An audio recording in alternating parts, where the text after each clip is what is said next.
500,000 years ago, there was a place where a fully grown swan stood taller than an elephant, not by a little, by more than half a meter, on the Mediterranean islands that would one day become Malta and Sicily. Evolution had rewritten the rules. A swan with a wingspan of 3 meters, that is about 10 feet, no longer took to the air. It spent its life walking across dry scrubland, feeding on vegetation beyond the reach of almost everything around it. Nearby wandered an adult elephant that stood less than 1 meter tall at the shoulder, about the height of a kitchen counter. It weighed around 250 kilograms, or roughly 550 pounds, yet its ancestor had once stood 4 meters tall, which is about 13 feet, and weighed as much as 13 tons, or nearly 29,000 pounds. Somehow, one lineage had become enormous, while the other had become miniature, and neither was unusual in this forgotten world. Giant dormice moved through the undergrowth. Massive tortoises crossed the same rocky slopes. Enormous owls ruled the night skies. Even the swans had split into different forms, one becoming a giant ground grazer, while another evolved into a much smaller relative. One thing, however, was almost completely missing. There were no wolves, no lions, no bears. The largest mammalian predators simply were not there. That single absence would reshape every creature on these islands, producing one of the strangest ecosystems the fossil record has ever revealed. Today, we're exploring a world where birds became giants, elephants became dwarfs, and evolution followed a path that seems almost impossible until you see the evidence. Water seems permanent when measured against a human lifetime. Shorelines appear fixed, horizons familiar, and the rhythm of waves suggests an unchanging world. The Mediterranean Sea carries that impression with particular ease, enclosed by lands whose civilizations have risen along its edges for thousands of years. Its appearance speaks of endurance, though its history tells another story entirely, one shaped by movement deep within Earth itself. Unlike the great open oceans, the Mediterranean occupies a basin surrounded on nearly every side by land. Its only natural connection to the Atlantic Ocean lies at the narrow Strait of Gibraltar, a slender gateway through which fresh seawater continually enters. The region's warm, dry climate removes water through evaporation faster than rainfall, and rivers can replace it. Without that steady Atlantic supply, the basin cannot remain filled for long. Its balance depends upon a passage that, in geological time, has opened and closed more than once. Around 5.96 million years ago, shifting tectonic plates slowly pressed Africa toward Eurasia. As the continents continued their gradual convergence, the Strait of Gibraltar narrowed until seawater from the Atlantic could no longer pass through. Once the connection vanished, evaporation began reshaping the basin with astonishing speed. Within perhaps only 1,000 years, much of the Mediterranean transformed into an immense salt plain lying more than 2 kilometers below today's sea level, which is about 1.24 miles beneath the present shoreline. Evidence of that transformation remains preserved beneath modern waters. Layers of salt reaching nearly 3 kilometers thick, that is nearly 1.9 miles, stretch across approximately 2.5 million square kilometers of the basin floor, which is about 965,000 square miles. Some of those ancient deposits are still mined today in Sicily, linking modern industry to an event that unfolded millions of years before human beings existed. Geologists know this extraordinary interval as the Messinian salinity crisis. During that age, routes impossible to imagine today connected lands now divided by open sea. A traveler could have crossed dry ground from Libya into Italy, passing across landscapes that now rest beneath hundreds of meters of seawater. Mammals wandered those plains alongside reptiles and birds, extending their ranges into places that later became isolated islands. Those migrations planted the living foundations from which entirely new ecosystems would eventually emerge. The transformation ended about 5.33 million years ago when Atlantic water forced its way back through Gibraltar. Researchers call this event the Zanclean megaflood, and many consider it the largest flood known in Earth's geological record. Water may have surged into the empty basin at roughly 100 million cubic meters each second. Sea level climbed by nearly 10 meters each day, which is about 33 feet, while currents raced at approximately 72 miles per hour, carving enormous submarine canyons beneath the waters surrounding Sicily that remain visible today. When the basin filled once more, familiar coastlines returned, though the world itself had changed. Sicily, Malta, Crete, Cyprus, and Sardinia became islands separated from the mainland by expanding water. Every creature that had crossed during the dry passage found its descendants enclosed within natural boundaries. Geography had become an invisible sculptor, preparing the stage upon which evolution would begin one of its most remarkable experiments. Maps often make islands appear larger than they truly are. Sicily seems substantial until it is compared with an entire continent, while Malta becomes little more than a speck surrounded by blue. Sicily covers an area close to that of Belgium, and Malta occupies less land than the modern city of Detroit. Seen from the perspective of wandering animals, both were modest pieces of ground bordered by water that offered no easy return. As the Mediterranean basin filled once again, those scattered pieces of land became natural enclosures. Every population left behind entered a setting defined by limits. Plants covered only so much soil, fresh water collected in finite places.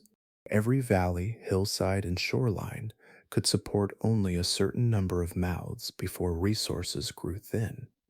Migration, once an ordinary response to changing seasons, became impossible for creatures unable to cross open sea. Another difference proved just as important.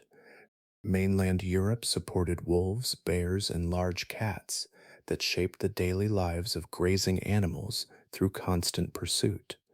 Those formidable hunters failed to establish lasting populations on Sicily and Malta during this early stage. A few individuals may have reached the islands, yet they left little lasting mark on the balance of life. Herbivores entered an environment where the familiar pressure of large predators had largely faded from existence. Natural selection responds to circumstances without preference or intention. Every generation reflects the conditions surrounding it, preserving traits that improve reproductive success while gradually reducing those that no longer provide an advantage. Once isolation enclosed these island communities, the familiar rules of the mainland no longer guided survival. The environment itself had changed, and the living inhabitants shifted with it across countless generations. Three powerful influences acted together from that point onward. Food remained limited because land area never expanded beyond the boundaries of each island. Large predators contributed little to mortality, reducing the value of massive defensive bodies or constant vigilance. Competition continued within every species, ensuring that individuals best suited to local conditions produced more descendants than their neighbors. These influences touched every lineage, though each responded according to its own biology. Large mammals faced a future where enormous bodies demanded more vegetation than the islands could reliably provide. Smaller individuals required fewer daily resources and could endure lean periods with greater success. Tiny animals encountered the opposite balance. They no longer relied as heavily on remaining inconspicuous or escaping swift hunters. Greater size could improve territorial success, strengthen competition for mates, and allow access to a wider range of food. The same environmental pressures guided different species toward opposite destinations. Isolation also unfolded in repeating cycles instead of a single uninterrupted chapter. During the Pleistocene, advancing ice sheets locked away immense quantities of water, lowering global sea levels by as much as 100 meters, which is about 328 feet. At those times, shallow channels narrowed or disappeared, creating temporary land bridges linking Sicily with mainland Italy and sometimes Malta with Sicily. As climates warmed again, rising seas restored the barriers, separating each newly arrived population from its relatives once more. Every reconnection introduced fresh colonists carrying different genetic variation. Every renewed separation transformed the islands into living laboratories, where evolution explored another combination of possibilities. Across hundreds of thousands of years, these repeated experiments accumulated until the landscapes of Sicily and Malta supported communities unlike any found elsewhere, each shaped by isolation with remarkable precision. Patterns often remain unnoticed until someone gathers enough observations to reveal them. Across scattered islands, naturalists had described unusual creatures for generations, recording giant rodents, miniature elephants, oversized reptiles, and birds unlike their mainland relatives. Each discovery appeared unusual on its own. Viewed together, they formed a picture that carried a remarkable consistency. In 1964, mammalogist John Bristol Foster compared 116 island species with their mainland counterparts. As he examined those records, a broad trend emerged from animals separated by oceans, climates, and evolutionary histories. Small species frequently became larger after long isolation. Large species often moved in the opposite direction, gradually becoming smaller. Foster recognized that this repeated pattern reflected something deeper than coincidence. The idea became known as Foster's rule, more commonly called the island rule. Several years later, in 1973, evolutionary biologist Lee Van Vallen expanded and formalized the concept, placing it within a broader evolutionary framework. Since then, researchers have examined thousands of mammals, birds, reptiles, and other vertebrates from islands across the world. Each new comparison has added another piece to the same growing pattern. A major international study published during the year 2021 assembled evidence from more than 1,000 vertebrate species. Scientists from Radboud University, Imperial College London, and two additional research institutions analyzed an enormous collection of measurements gathered from living animals and museum specimens. Their findings supported the same conclusion reached decades earlier. The island rule appeared repeatedly across unrelated groups, demonstrating a statistically reliable response to prolonged isolation rather than a collection of unrelated exceptions. Its underlying mechanics become easier to understand when viewed through the daily demands of survival. A large animal living within restricted space must consume substantial amounts of food. Every reduction in body size lowers energy requirements, decreases the amount of vegetation needed each day, and allows more individuals to share limited resources. As generations pass, animals carrying genes for slightly smaller bodies leave more descendants because they are better matched to the conditions surrounding them. Small animals encounter a different balance.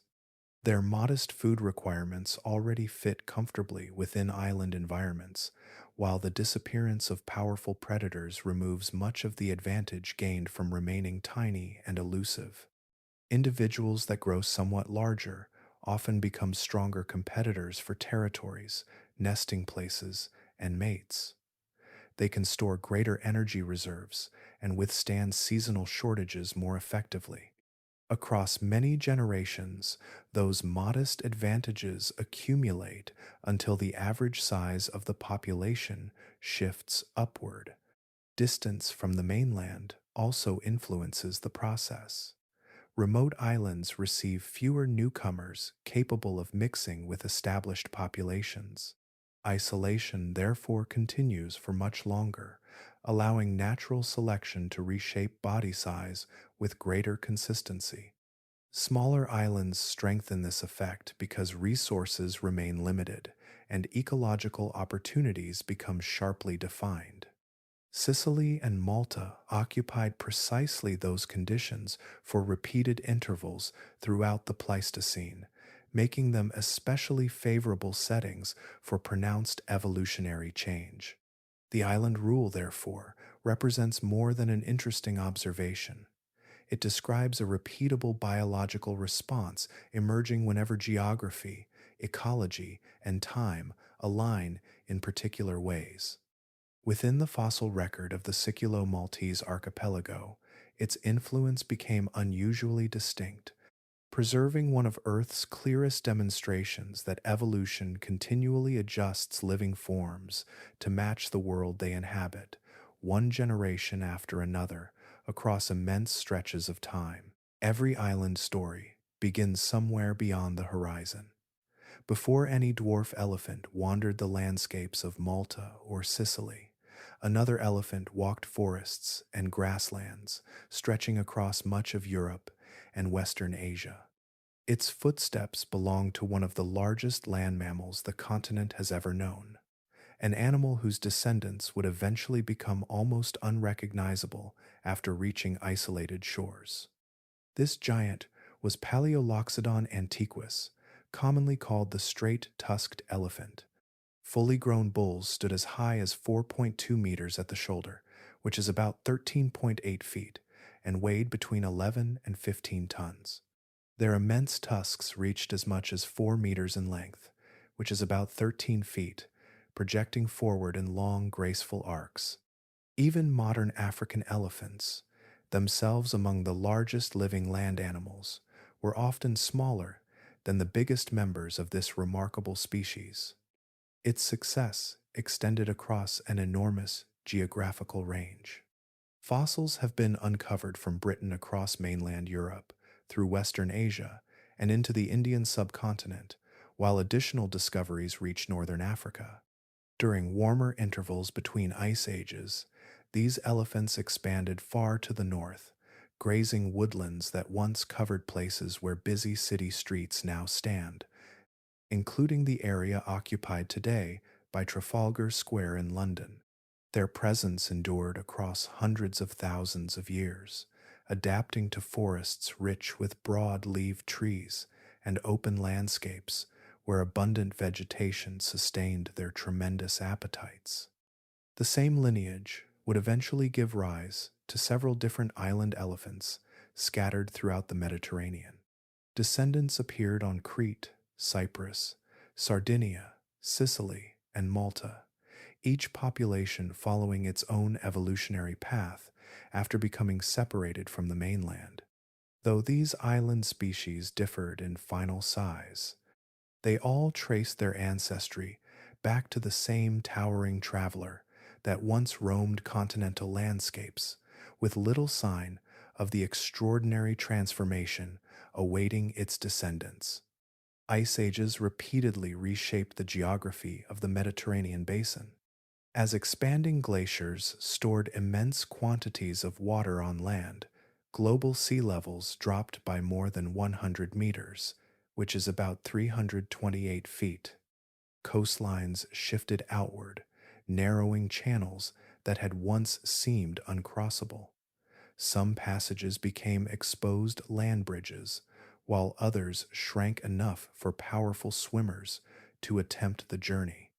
Straight-tusked elephants possessed both strength and endurance, qualities that made these crossings possible. A successful crossing changed everything. Rising seas eventually returned, separating each newly established population from the continent that had produced it. Communication with mainland relatives ended.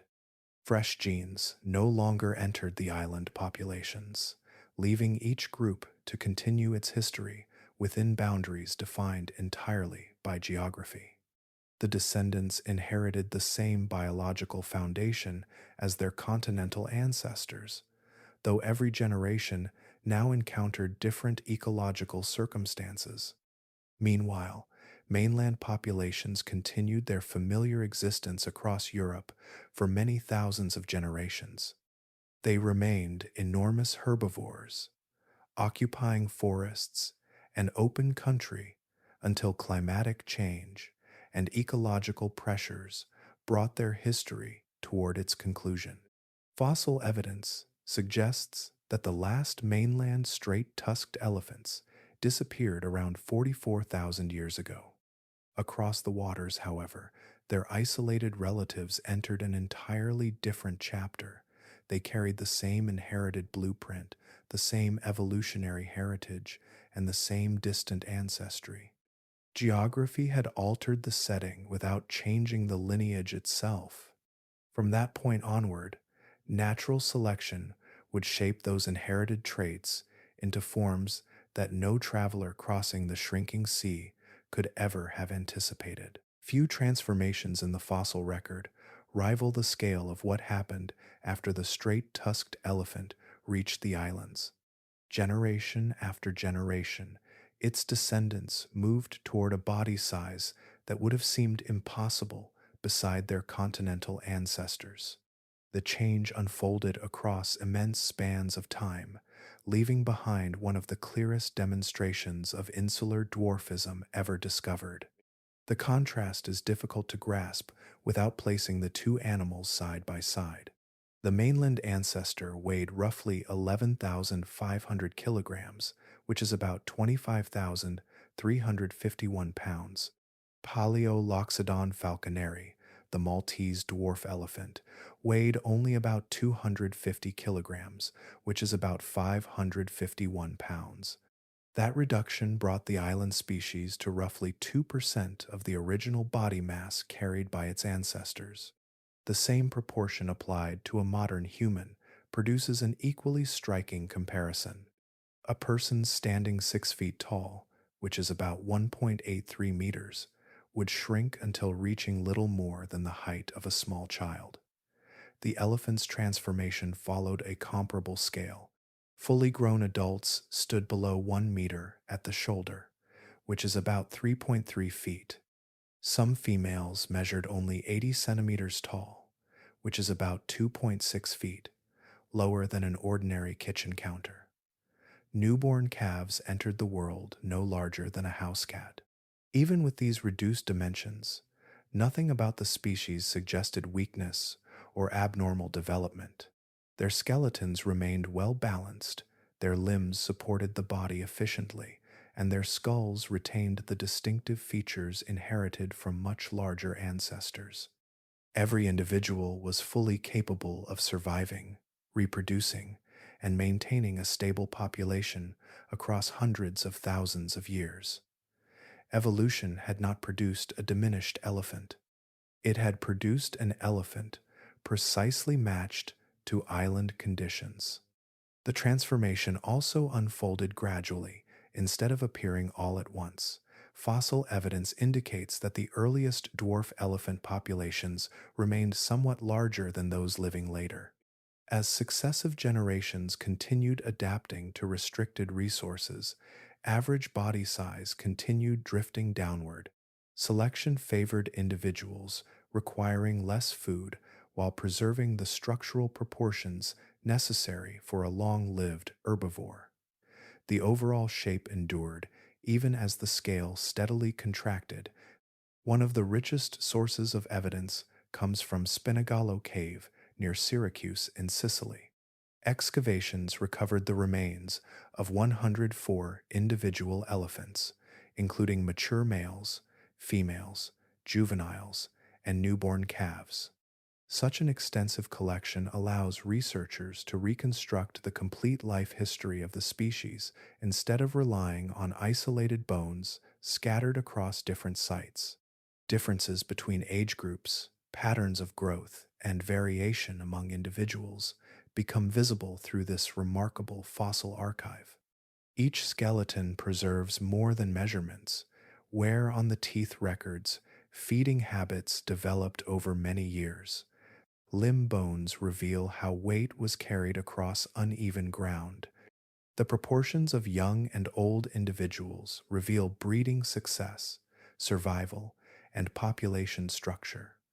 Together, they portray a species thriving within its environment for an extraordinary length of time. Stone cannot preserve footsteps or voices, yet it retains another form of memory. The accumulated bones from Spinagallo Cave reveal an elephant that answered island life with remarkable precision, reducing its size while preserving every essential quality that made it unmistakably an elephant. Size often reshapes the rhythm of life. Small mammals usually grow rapidly, reproduce early, and complete their lives within a short span.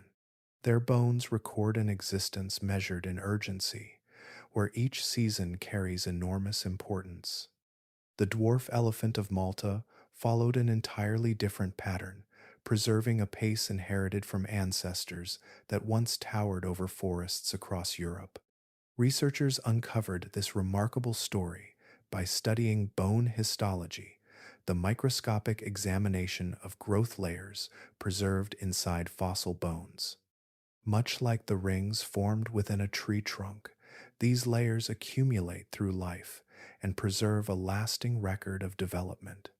Under magnification, the bones of Paleoxodon falconeri revealed closely spaced growth marks extending across many years, showing that the animal matured with unusual patience instead of racing toward adulthood. Although the species weighed only about 250 kilograms, which is about 551 pounds, its life unfolded according to the timetable expected of a much larger elephant.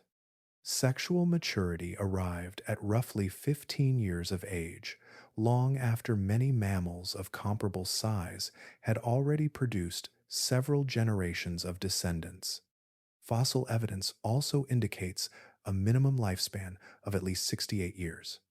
Those figures place the dwarf elephant alongside living elephants on the slower end of mammalian life history. Despite standing less than 1 meter tall, which is about 3.3 feet at the shoulder, evolutionary biologists describe this pattern through what is known as the slow-fast continuum. At one end stand creatures such as mice, which grow rapidly, reproduce early, and seldom live for many years. At the opposite end are elephants, investing heavily in prolonged growth, extended parental care, and long lifespans. Remarkably, shrinking body size did not pull the Maltese dwarf toward the faster strategy. The tempo, established by its giant ancestors, remained deeply rooted even after hundreds of thousands of years living on an island. A detailed study published during the year 2021 in the journal eLife strengthened this conclusion through careful examination of fossilized bones, molars, and tusks recovered from Spinagallo Cave. Growth patterns preserved within those tissues demonstrated that the dwarf elephant retained its ancestral developmental schedule. The reduced body represented a dramatic physical transformation, while the underlying pace of life endured with surprising consistency across countless generations. Another feature emerged from the same body of research. As overall size declined, the skull changed proportion as well. The cavity housing the brain occupied a greater share of total body size than in the giant mainland ancestor. This increase in relative brain size appears in several island dwarf species, suggesting that shrinking bodies do not always reduce every anatomical feature at the same rate. Different parts of the skeleton respond to evolutionary pressures in different ways, producing combinations that would rarely arise within larger continental ecosystems. The result was an animal carrying two contrasting inheritances at once. Its stature reflected the demands of restricted land and limited food, while its lifespan, growth pattern, and aspects of its anatomy echoed a lineage shaped across immense landscapes. Evolution had reduced the scale without rewriting the deeper biological rhythm. On these Mediterranean islands, a miniature elephant continued living according to the measured cadence of a giant, leaving behind a record unlike any other known member of its family. Every extraordinary island creature begins as something entirely familiar. Before Malta became home to a swan unlike any living bird, its ancestor belonged to a lineage that still glides across lakes, rivers, and northern coastlines each winter.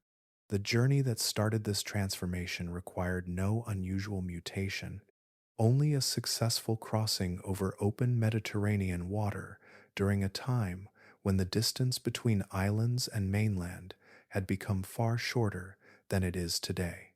The most likely ancestor was the whooper swan, Cygnus cygnus, or a closely related swan of similar proportions. This is already among the heaviest birds capable of sustained flight. A fully grown individual may weigh as much as 12 kilograms, which is about 26 pounds, and spread its wings across nearly 2.5 meters, which is about 8.2 feet.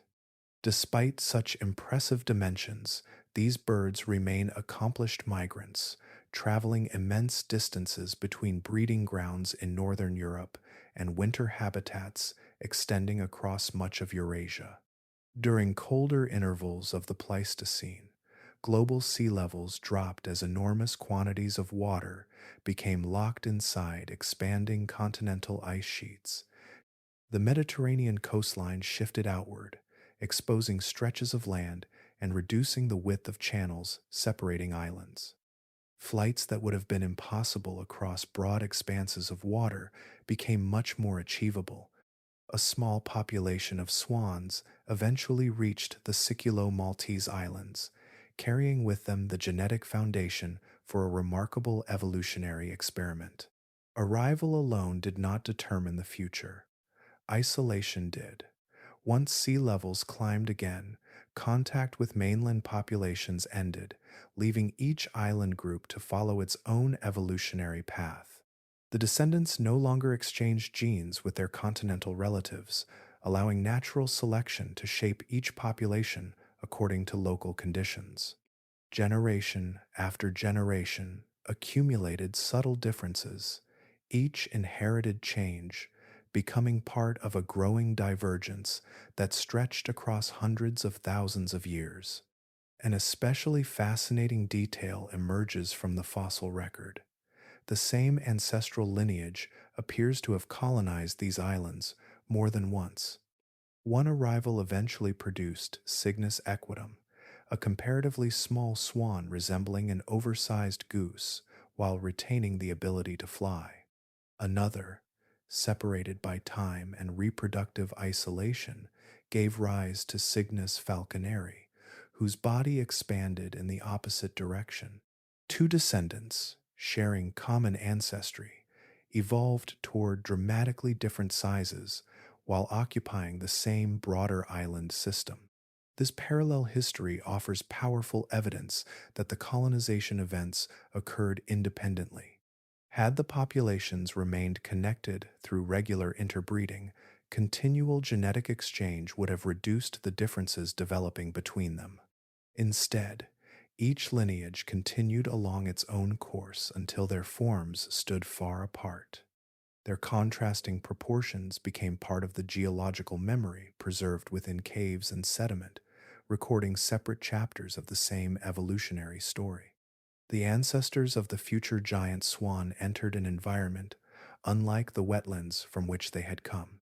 Food was plentiful relative to their needs, nesting sites were available, and large terrestrial predators, capable of threatening adult birds, were absent. Flight, although still possible at first, gradually became less essential for survival.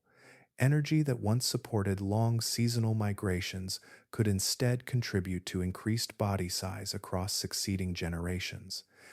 Nothing in those first arrivals would have suggested the outcome waiting far beyond the horizon of evolutionary time. They landed as capable migrants, scarcely different from swans still living today.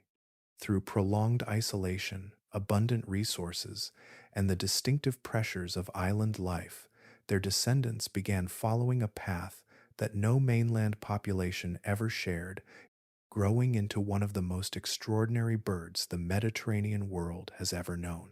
Recognition of the giant swan arrived through scattered bones, emerging from Maltese caves, each fragment carrying part of an animal no living observer had ever seen. In the year 1865, anatomist William Kitchen Parker formally described the species from material recovered in Jebbuj Cave.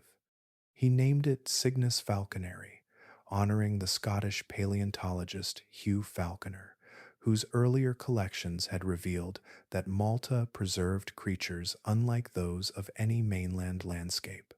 As more fossils came to light, the proportions of this remarkable bird gradually became clearer.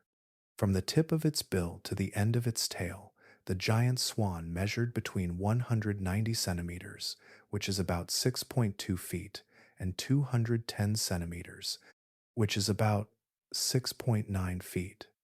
Standing upright with its neck fully extended, it reached at least 150 centimeters, which is about 4.9 feet. In that posture, it could look across the back of an adult dwarf elephant, creating one of the most unusual pairings preserved anywhere in the fossil record. Its body carried substantial weight as well. Estimates place a mature individual at roughly 16 kilograms, which is about 35 pounds, comparable to a large domestic dog. The wings stretched across approximately 3 meters, which is about 9.8 feet, exceeding the width of many household beds. Those immense proportions reflected a lineage that had once depended on flight, even though later generations would rely far more on life upon the ground. Comparison with living birds makes these dimensions even more striking. The wandering albatross possesses the greatest wingspan among birds alive today, reaching as much as 3.5 meters, which is about 11.5 feet, while weighing only around 10 kilograms, which is about 22 pounds. Cygnus falconeri approached that impressive span while carrying considerably more mass. Such proportions suggest that prolonged powered flight had become increasingly difficult, if it remained possible at all. Its skeleton reveals the direction evolution had taken. The leg bones were thick, durable, and adapted for supporting a heavy body during long periods of walking. The toes appear shorter than those of modern swans, with evidence suggesting reduced webbing between them. These features point toward an animal spending much of its life traveling across dry ground instead of floating continuously upon lakes and marshes. Every step reflected an existence shaped by terrestrial movement rather than constant swimming. The skull contributes another piece to the picture. Cranial remains indicate a broad, powerful bill, well suited for cropping vegetation close to the ground, while also reaching foliage above the browsing height of neighboring herbivores. This feeding strategy allowed the swan to exploit plants growing at several levels, reducing direct competition and expanding the range of available food across the island landscape. Knowledge of this remarkable bird has continued to grow through discoveries separated by many decades. A partial cranium received its first formal scientific description during the year 1980. Then, during the year 2016, researchers examining forgotten storage at the Geyer Dahlem Museum uncovered additional bones collected during the 1930s. Those specimens had remained uncatalogued for nearly 80 years before preparation and careful measurement finally revealed their value. Taken together, these fossils preserve one of evolution's most extraordinary achievements. Bone by bone, they describe a swan transformed beyond ordinary expectation, retaining the unmistakable outline of its ancestry while expanding into a form found nowhere else in the history of birds. A bird may carry the outline of flight long after the sky has ceased to shape its future. Within the limestone valleys and open grasslands of the Siculo-Maltese Islands, each generation of giant swans inherited wings from ancestors that had crossed broad stretches of water. Those wings remained part of their bodies, yet the demands that had once justified them gradually faded from daily life. Powered flight is among the most energy-intensive abilities in the animal kingdom. Every takeoff requires tremendous muscular effort, a lightweight skeleton, and a body carefully balanced for movement through the air. These features carry substantial biological costs. An environment where food is limited rewards any reduction in unnecessary energy expenditure. Once migration no longer determined survival and escape from large land predators ceased to dominate natural selection, maintaining perfect flight became less beneficial than it had been for the swan's mainland relatives. The islands offered few dangers capable of challenging a fully grown adult. Giant owls hunted from above, and the impressive vulture Gyps melitensis occupied the skies as well. Such birds could threaten juveniles or weakened individuals, yet an adult swan weighing around 16 kilograms, which is about 35 pounds, represented a formidable presence. Natural selection no longer demanded rapid departure into the air each time danger approached. Birds with heavier bodies, stronger legs, and reduced investment in powerful flight muscles could devote more energy toward growth, reproduction, and survival across changing seasons. Generation followed generation, and the balance shifted almost imperceptibly. Larger individuals gained advantages while feeding across open ground and defending favored patches of vegetation. Their descendants inherited bodies increasingly suited for walking instead of sustained flight. Evolution required no destination in advance. Small differences accumulating through countless lifetimes gradually transformed the population into something unlike the travelers that had first reached these islands. This pattern has appeared repeatedly throughout the history of birds. Flightlessness evolved independently at least 60 separate times, almost always within islands or other isolated landscapes where predation remained relatively low. The dodo of Mauritius, the kiwi of New Zealand, the kakapo, the Rodrigue solitaire, and the towering moa each followed different evolutionary paths, yet all experienced a similar release from the relentless necessity of remaining airborne. Across distant oceans and separate ages, isolation encouraged remarkably similar outcomes. Even after abandoning sustained flight, Cygnus falconeri retained remarkably long wings. Their span reached approximately 3 meters, which is about 9.8 feet, an impressive structure for a bird that probably spent most of its life on land. Those wings may have remained valuable in several ways. They could have served as striking visual displays during courtship, helped regulate body temperature beneath the Mediterranean sun, provided balance while moving across uneven ground, or allowed brief downhill glides where the landscape permitted. Natural selection does not erase every inherited feature immediately. Structures persist whenever their cost remains manageable, or they continue providing secondary benefits. Seen through this gradual process, the grounded swan becomes neither an incomplete flyer nor a failed descendant of airborne ancestors. It represents another expression of the same lineage, shaped by circumstances unique to a cluster of islands surrounded by sea. Evolution preserved what continued to serve the animal, altered what no longer matched its world, and left behind a creature whose silhouette still hinted at the sky while its life unfolded almost entirely upon the earth. An ecosystem can be understood through the relationships its inhabitants create with one another. During the Middle Pleistocene, the Siculo-Maltese Islands supported a community that seemed to ignore the expectations formed on nearby continents. Every familiar pattern of size, competition, and survival had shifted into a different arrangement, producing a landscape where ordinary evolutionary rules still operated, yet their outcomes appeared astonishingly unfamiliar. Across these islands wandered Paleoloxodon falconeri, a dwarf elephant standing less than 1 meter at the shoulder, which is about 3 feet. Nearby lived Cygnus falconeri, the giant swan whose upright height exceeded 1.5 meters, which is about 4.9 feet. Sharing the same environment was Cygnus equitum, a much smaller swan descended from a separate colonizing population. Giant dormice, known as Lithia melitensis and Lithia cartae, reached sizes approaching modern guinea pigs.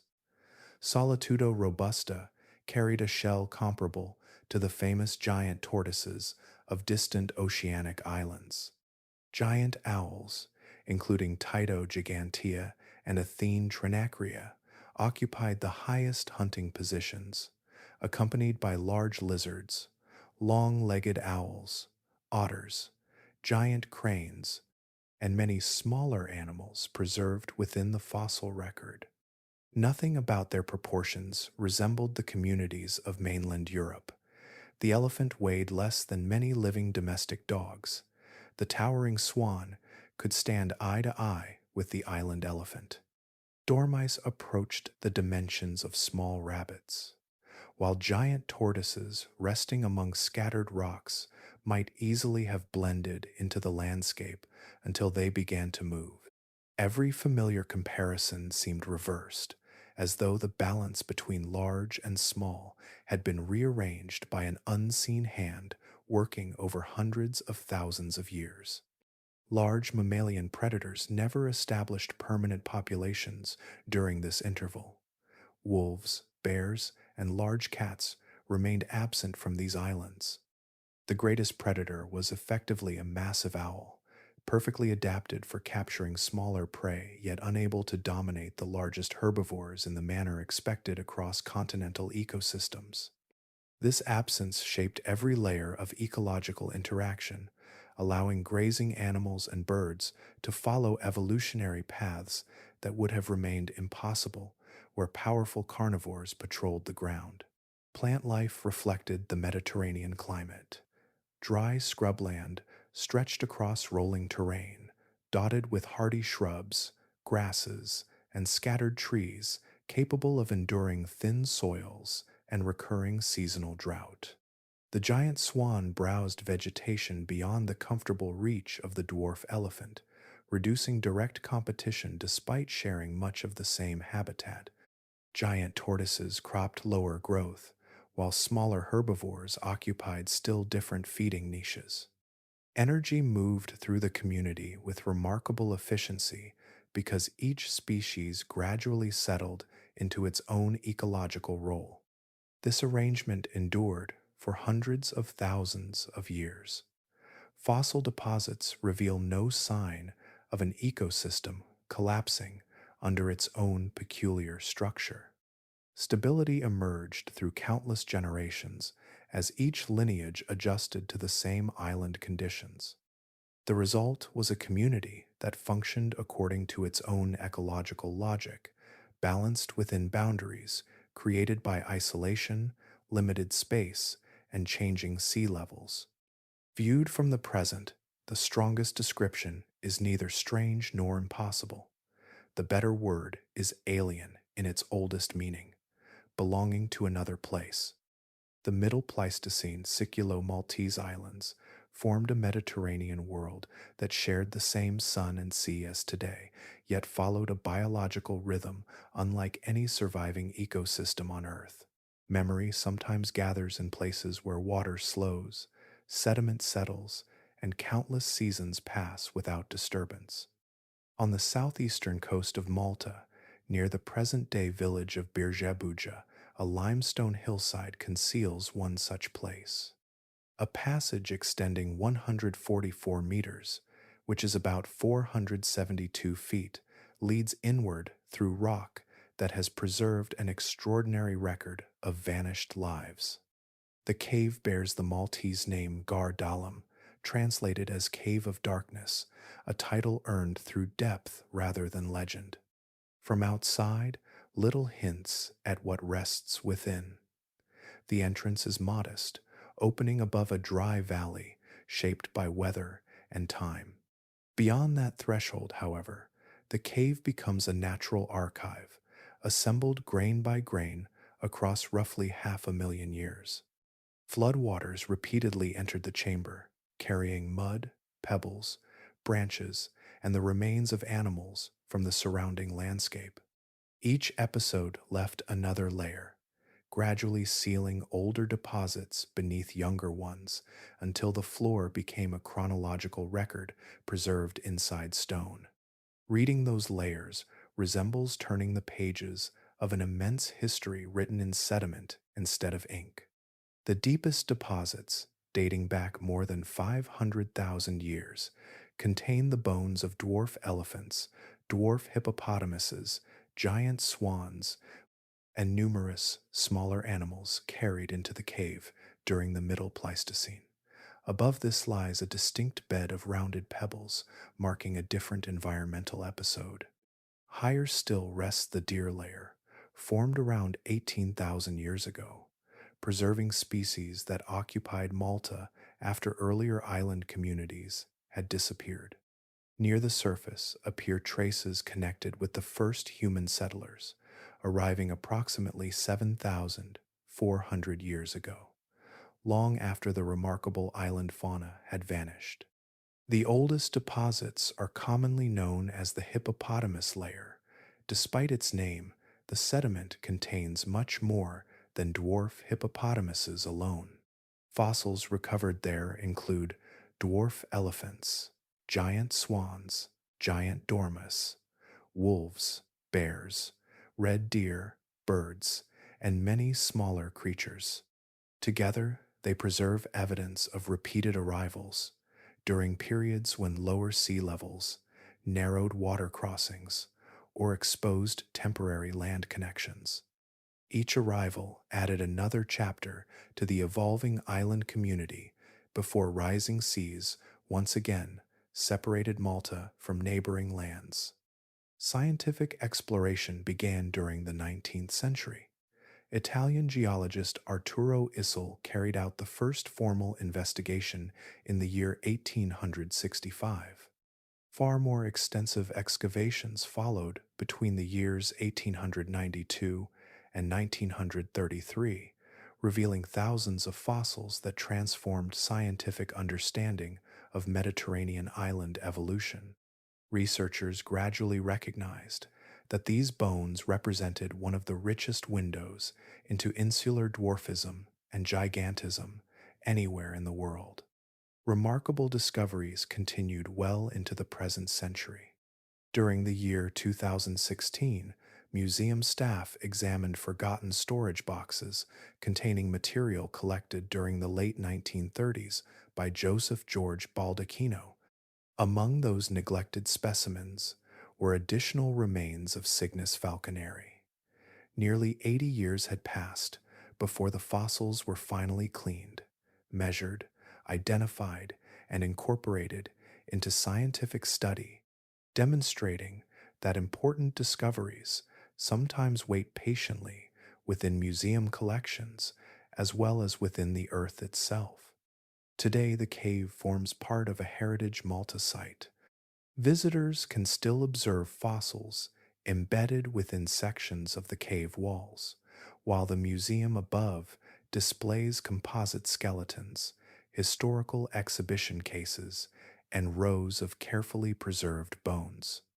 Every layer continues to offer another fragment of a forgotten ecosystem, inviting each new generation to read a little farther into a story that remains unfinished. Some discoveries arrive at moments when science is already searching for new answers. During the 19th century, the fossil deposits of Malta emerged, while natural history stood at such a turning point. Long accepted ideas about fixed species were beginning to face growing challenges from evidence preserved in rock.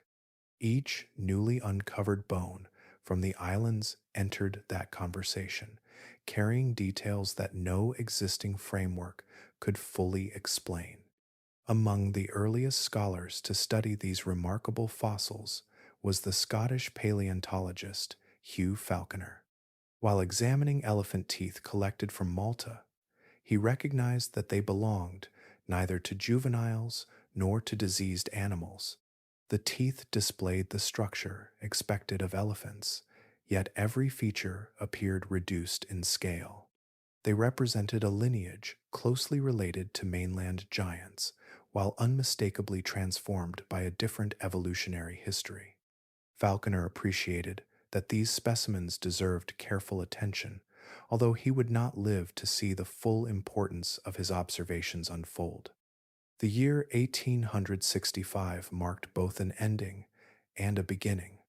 Falconer died that year, leaving behind collections that continued to inspire research. During the same year, anatomist William Kitchen Parker formally described the remarkable giant swan from Maltese material. 2 years later, in 1867, George Busk formally described the dwarf elephant under the name Elephas falconeri, honoring Falconer's earlier work through the species name. The tribute reflected the respect earned by a scientist whose careful observations had opened an entirely new chapter in Mediterranean paleontology. Each fossil challenged expectations in ways that became increasingly difficult to dismiss. Mature elephants, no larger than many grazing animals, stood beside the remains of swans that had exceeded the height of those elephants.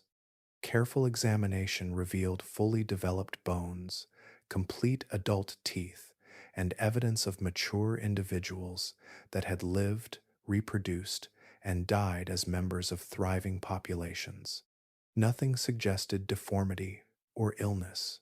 The unusual proportions belonged to successful species that had occupied their islands across immense spans of time. Naturalists working during the Victorian period often interpreted living organisms through categories assumed to remain largely constant. Malta introduced combinations that resisted those familiar patterns. Stable communities contained elephants that had diminished dramatically in size, while birds had expanded beyond the dimensions expected for their ancestry. Every additional discovery repeated the same message with remarkable consistency.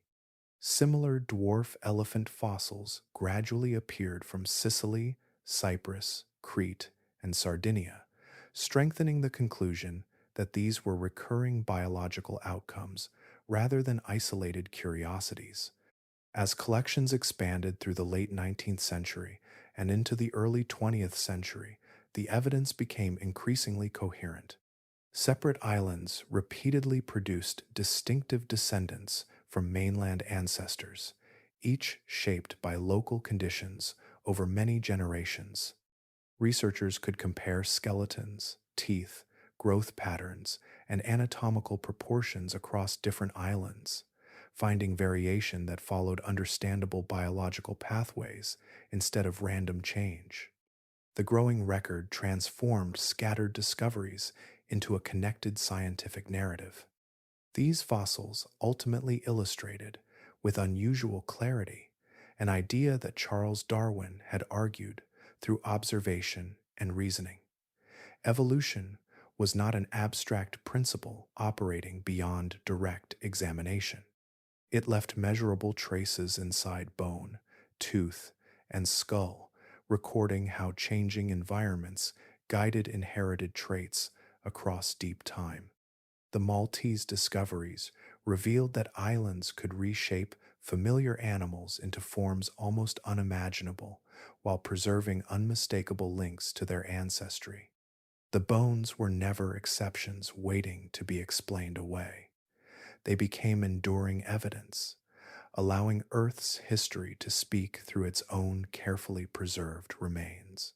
Patterns often spend many decades waiting for enough evidence to become accepted.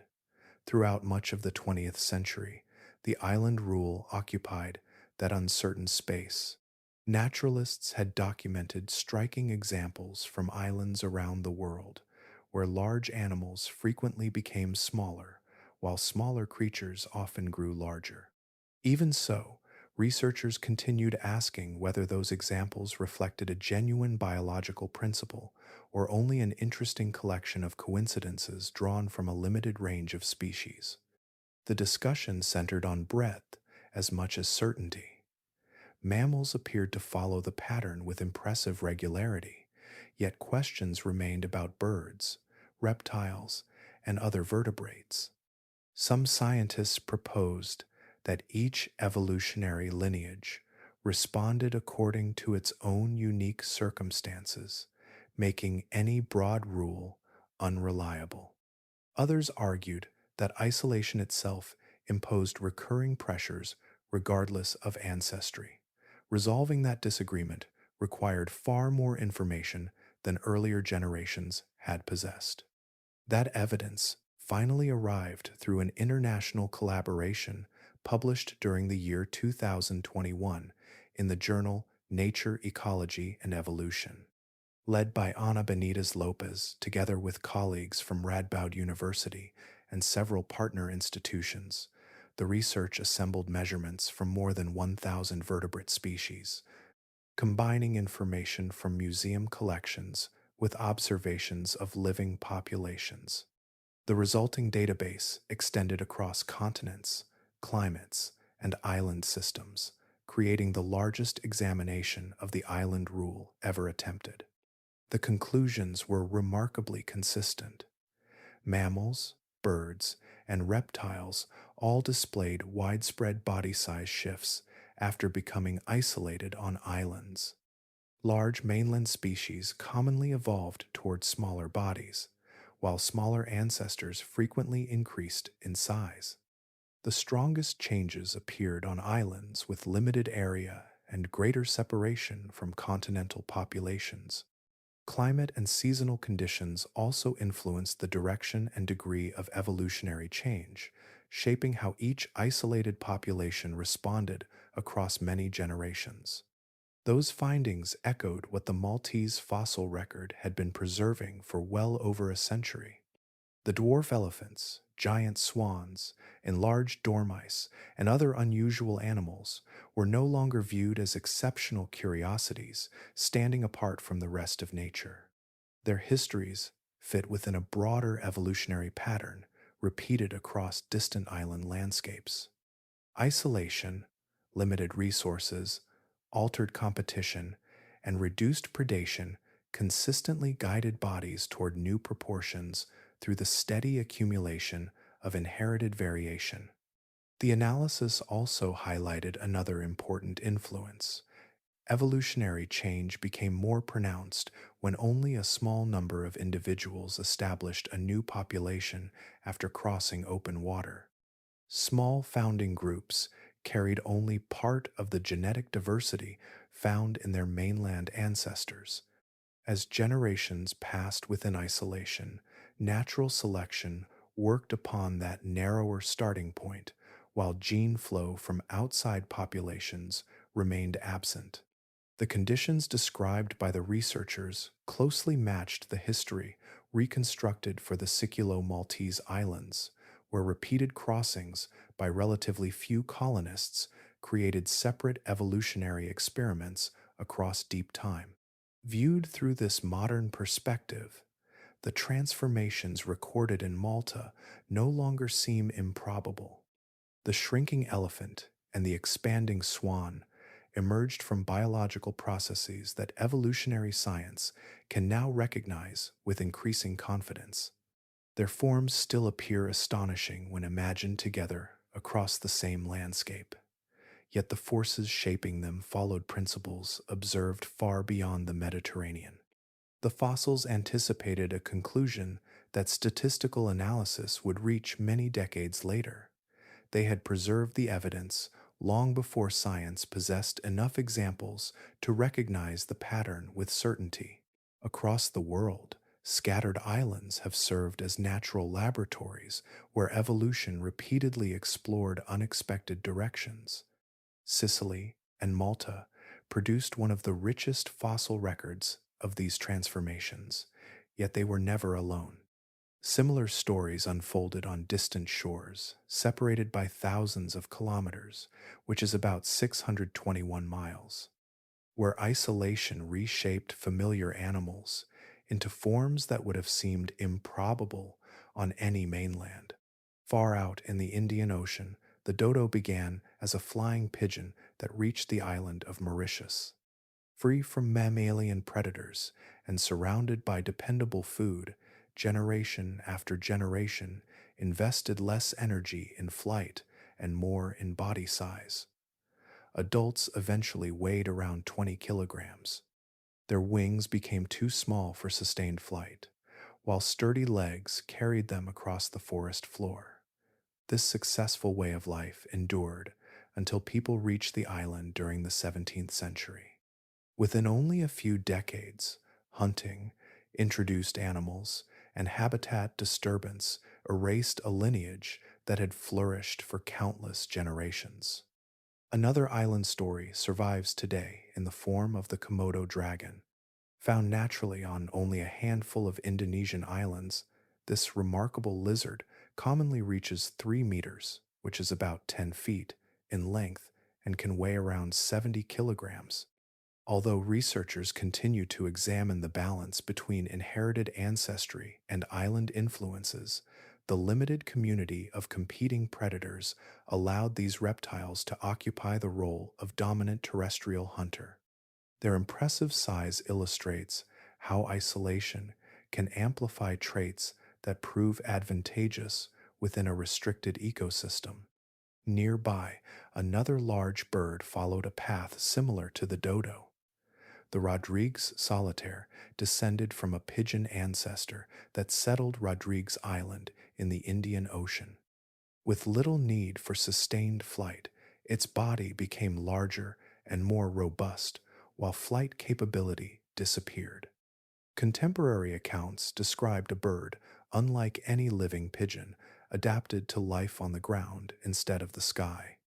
Like the dodo, the Rodrigues solitaire vanished after human settlement transformed the island environment. Island dwarfism appears just as consistently in other branches of the evolutionary tree. On the Indonesian island of Flores, an archaic human lineage produced Homo floresiensis, often called the hobbit because of its modest stature. Adults stood close to 1 meter, that is nearly 3 feet, tall, and possessed brains considerably smaller than those of modern humans. Current evidence strongly supports the view that long isolation and restricted island resources shaped this distinctive body plan through the same evolutionary pressures observed in dwarf elephants. The pattern continues into the present with creatures that remain alive today. The St. Kilda field mouse inhabits remote islands west of Scotland and grows to roughly twice the size of its mainland relative. Food availability, reduced competition, and limited predation created conditions favoring larger bodies. Because these mice still survive, they offer scientists an opportunity to observe island gigantism in living populations rather than relying entirely on fossils preserved across deep time. Each example began with different ancestors, different climates, and different landscapes, yet the underlying forces remained strikingly familiar. Limited resources, changing predation, and altered competition repeatedly redirected evolution toward predictable outcomes. The Siculo-Maltese ecosystem represents the most detailed fossil expression of this broader process, but its lessons extend far beyond the Mediterranean. Island evolution reveals that natural selection does not invent without direction. Given similar conditions often enough, life repeatedly discovers comparable solutions, even when the travelers who first reached those isolated shores could hardly have been more different. No single species carried the story of Pleistocene Malta alone. Each arrival added another thread to an ecological tapestry woven across repeated cycles of changing sea levels. As coastlines expanded and contracted, new animals occasionally reached the islands, settled into unfamiliar surroundings, and gradually followed evolutionary paths shaped by the same enduring forces of isolation. Among the most impressive arrivals were the hippopotamuses, descended from mainland relatives ultimately connected to the African hippopotamus, Hippopotamus melitensis, and Hippopotamus pentlandi, reached Malta during intervals when lowered seas shortened the journey across open water. Once established, their descendants steadily became smaller. Food supplies on islands could not sustain the enormous bulk carried by mainland hippopotamuses, and natural selection favored individuals requiring fewer resources. Even after this reduction, these dwarf hippos remained powerful herbivores with heavy jaws, thick bodies, and a commanding presence along freshwater habitats. Small mammals experienced an equally dramatic transformation, though in the opposite direction. The giant dormice, Lithia melitensis and Lithia cartae, descended from ordinary rodents that would scarcely attract attention on the mainland. Freed from many of the mammalian hunters that normally limited their survival, they expanded into ecological opportunities unavailable elsewhere. Adults approached the size of modern guinea pigs, making them among the largest dormice ever known and among the heaviest rodents documented in the European fossil record. Their enlarged bodies reveal how even modest creatures can change profoundly when familiar pressures disappear. Another remarkable resident carried its home upon its back. Solitudo robusta, the giant Maltese tortoise, reached dimensions comparable to the celebrated giant tortoises of the Galapagos Islands. Living tortoises of similar scale can exceed 400 kilograms in weight. Their slow metabolism, efficient use of food, and long lifespan suited island conditions exceptionally well. In landscapes where vegetation fluctuated with seasonal rainfall, these reptiles could persist through lean periods with a patience written into their biology over millions of years. Predation never vanished completely from Malta, although it assumed unfamiliar forms. Towering above the smaller birds stood Tyto gigantea, a giant owl considerably larger than most living owls.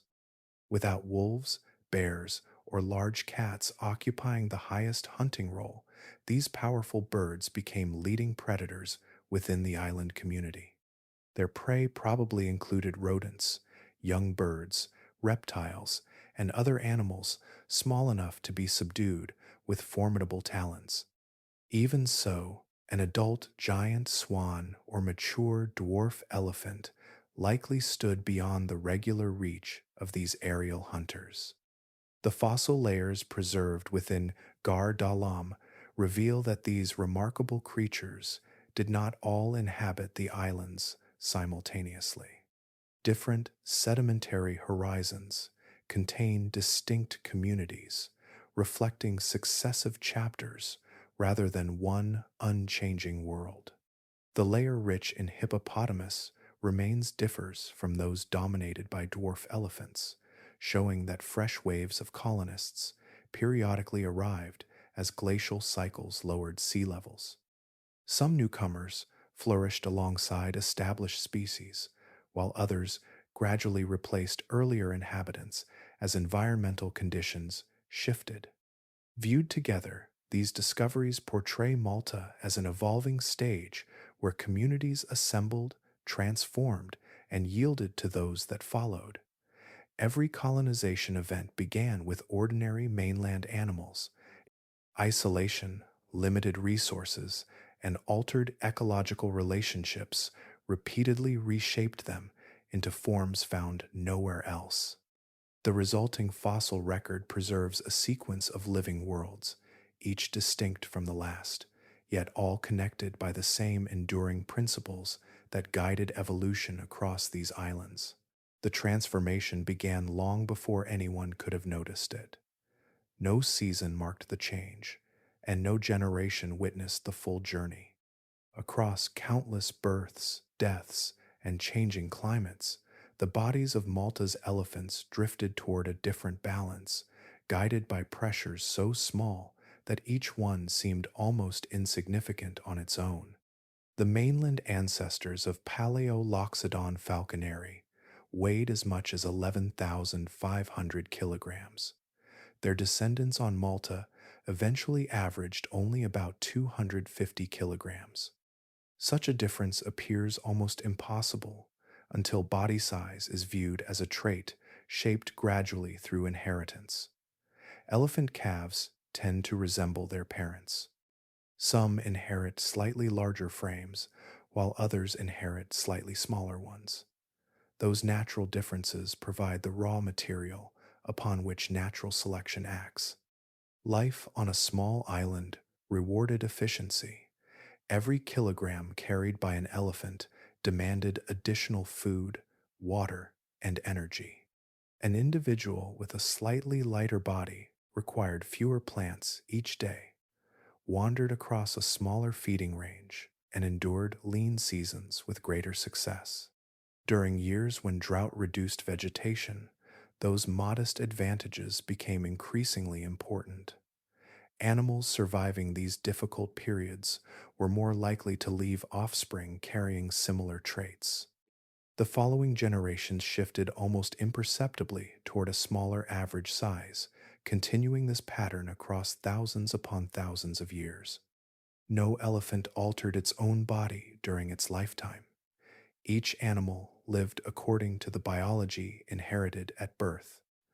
The change belonged to the population rather than the individual. As generation followed generation, countless tiny differences accumulated until the descendants no longer resembled the giants that had first crossed into the islands. Evolution often proceeds through these patient adjustments, where each step appears minor, while the destination becomes astonishing when viewed across deep time. Fossil evidence from several island mammals suggests that noticeable reductions in body size can occur surprisingly quickly under strong selection. Certain island deer populations became detectably smaller within roughly 6,000 years after isolation. Malta offered a far longer opportunity. The dwarf elephant lineage occupied the islands for hundreds of thousands of years, allowing natural selection to refine body size through an immense span of generations. Time itself became an ally of gradual change, permitting small inherited differences to accumulate without interruption. The skeletons preserve another layer of this history within their own microscopic structure. Long bones and tusks contain growth patterns that can be examined through bone histology, revealing how rapidly an animal developed throughout its life. In Paleoloxodon falconeri, these growth records show that the dwarf elephants did not become small because they rushed through childhood. Their bodies continued growing over an extended period, although at a slower pace than their mainland ancestors.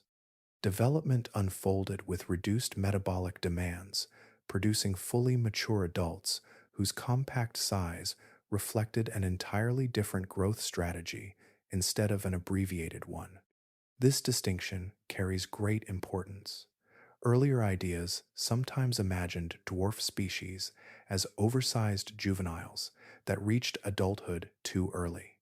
The microscopic architecture preserved inside the fossil bones tells another story.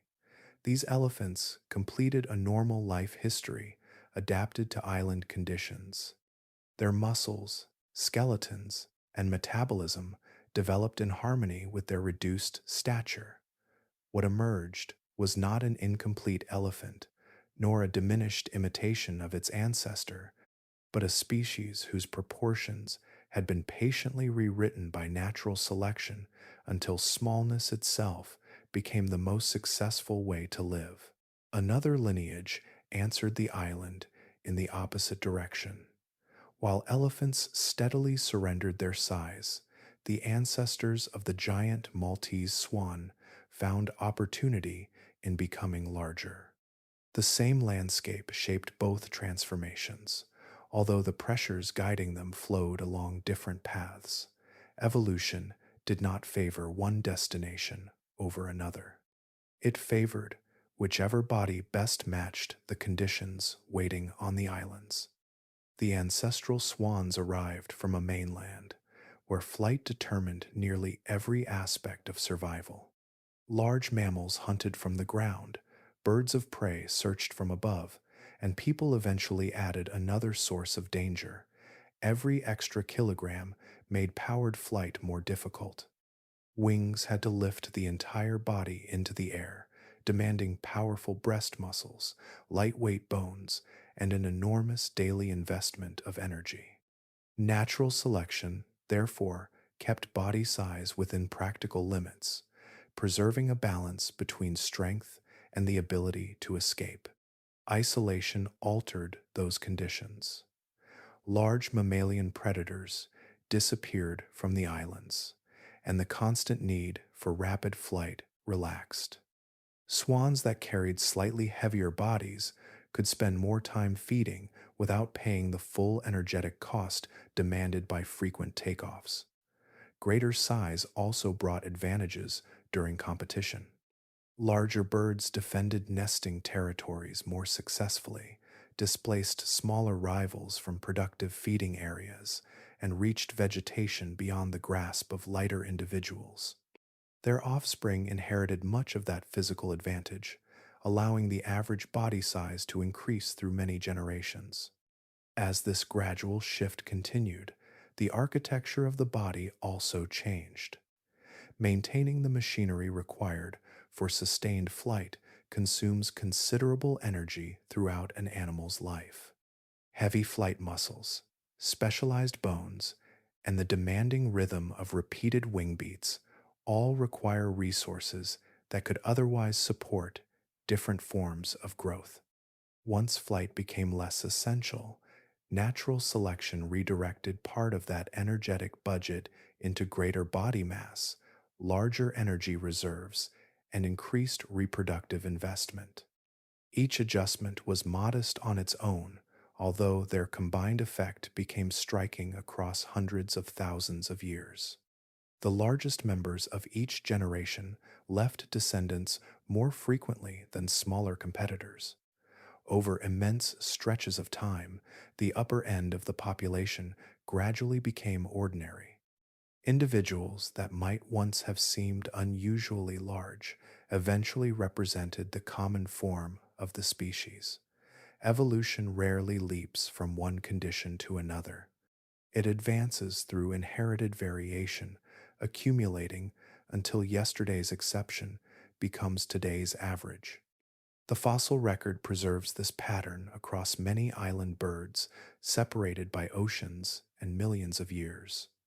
The giant moa of New Zealand, the elephant bird of Madagascar, the dodo of Mauritius, and the Rodrigues solitaire each descended from flying ancestors.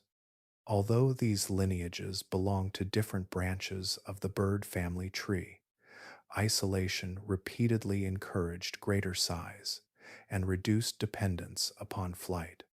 The repeated appearance of this outcome across distant islands reveals the steady influence of similar ecological pressures acting upon unrelated species. In Cygnus falconeri, the process reached an especially remarkable conclusion. The giant swan still retained the unmistakable outline of its airborne ancestors.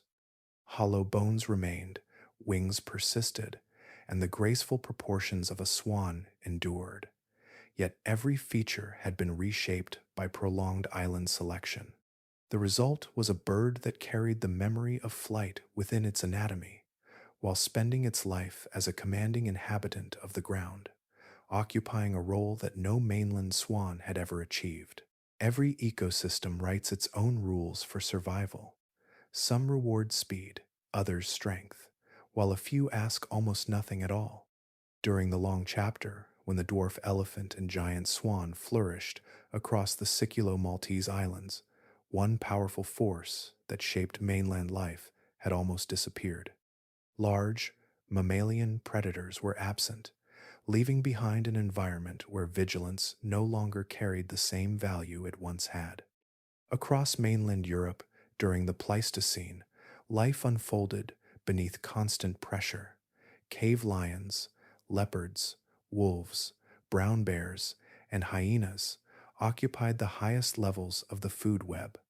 Any medium-sized or large herbivore survived by remaining alert, escaping quickly, gathering in groups, or developing physical defenses. Every generation was tested by hunters capable of turning a single mistake into the end of a bloodline. Under those conditions, natural selection continually favored sharper senses, stronger flight responses, and behaviors that reduced the chance of becoming prey. The islands presented a different reality. Large terrestrial carnivores never became established during the period when Paleoloxodon falconeri and Cygnus falconeri thrived. The greatest predators were a giant owl and a large vulture, Gyps melitensis. These birds certainly influenced the lives of smaller animals and vulnerable young, yet they posed little danger to a healthy, adult giant swan or a fully grown dwarf elephant. Without relentless pursuit from powerful ground hunters, many defensive behaviors gradually lost their value. Evolution responds to success, not preparation. If an animal survives and leaves offspring without expending energy on constant vigilance, future generations inherit fewer tendencies toward unnecessary caution. Across thousands of generations, instincts that once demanded immediate escape become weaker when they no longer improve survival. Muscles, senses, and behavior all carry biological costs. Traits that consume energy without providing an advantage slowly fade from the population through ordinary selection. Biologists often describe this condition as ecological tameness. The phrase does not suggest domestication or trust in the human sense. It refers to populations that evolved where large predators were absent for so long that intense fear responses were no longer reinforced. Animals may allow unfamiliar creatures to approach more closely, delay escape, or fail to recognize new threats until it is too late. Their behavior reflects the world that shaped their ancestors, not the one that eventually arrives. The fate of the dodo offers a familiar example of this pattern. Descended from flying pigeons, it evolved for countless generations on Mauritius without mammalian predators. Historical accounts describe birds that showed little hesitation around newly arrived sailors. Although some early stories were undoubtedly exaggerated, the broader interpretation remains well supported. The dodo belonged to a lineage that had never needed to identify large terrestrial mammals as immediate dangers. Evolution had provided no reason to maintain that recognition. The inhabitants of the Siculo-Maltese Islands likely carried a similar vulnerability. Their lives unfolded within an ecological balance that endured for immense spans of time, where caution toward powerful land hunters offered little reward. Such stability allowed remarkable forms to emerge, each perfectly suited to the conditions surrounding it. Those same conditions also removed defenses that mainland relatives continued refining. A landscape free from formidable predators could sustain extraordinary creatures for hundreds of thousands of years, although its harmony depended upon the world remaining unchanged. No island remains the same forever. Even those that appear isolated are connected to distant landscapes through changing coastlines, shifting climates, and the steady rhythm of rising and falling seas. Across the Middle Pleistocene, those rhythms continued reshaping the central Mediterranean, opening pathways that had vanished for thousands of years before disappearing once more beneath the water. Between roughly 500,000 and 200,000 years ago, repeated glacial periods locked enormous quantities of water into continental ice sheets. Sea levels fell again and again, narrowing channels that normally separated Sicily from mainland Italy. During some of these intervals, land connections, or crossings shallow enough for large mammals, became possible. Each episode created a fresh opportunity for colonization, allowing new animals to enter landscapes that had spent long periods evolving in relative isolation. Every arrival altered the balance that earlier inhabitants had come to depend upon. Species reaching the islands carried different feeding habits, different competitive abilities, and different ecological relationships. A community that had remained stable across immense stretches of time gradually became more crowded. Resources, once shared among a small collection of specialized animals, now had to support newcomers shaped by very different evolutionary histories.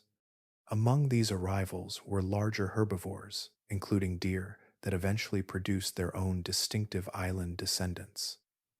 More significant still was the appearance of powerful carnivores.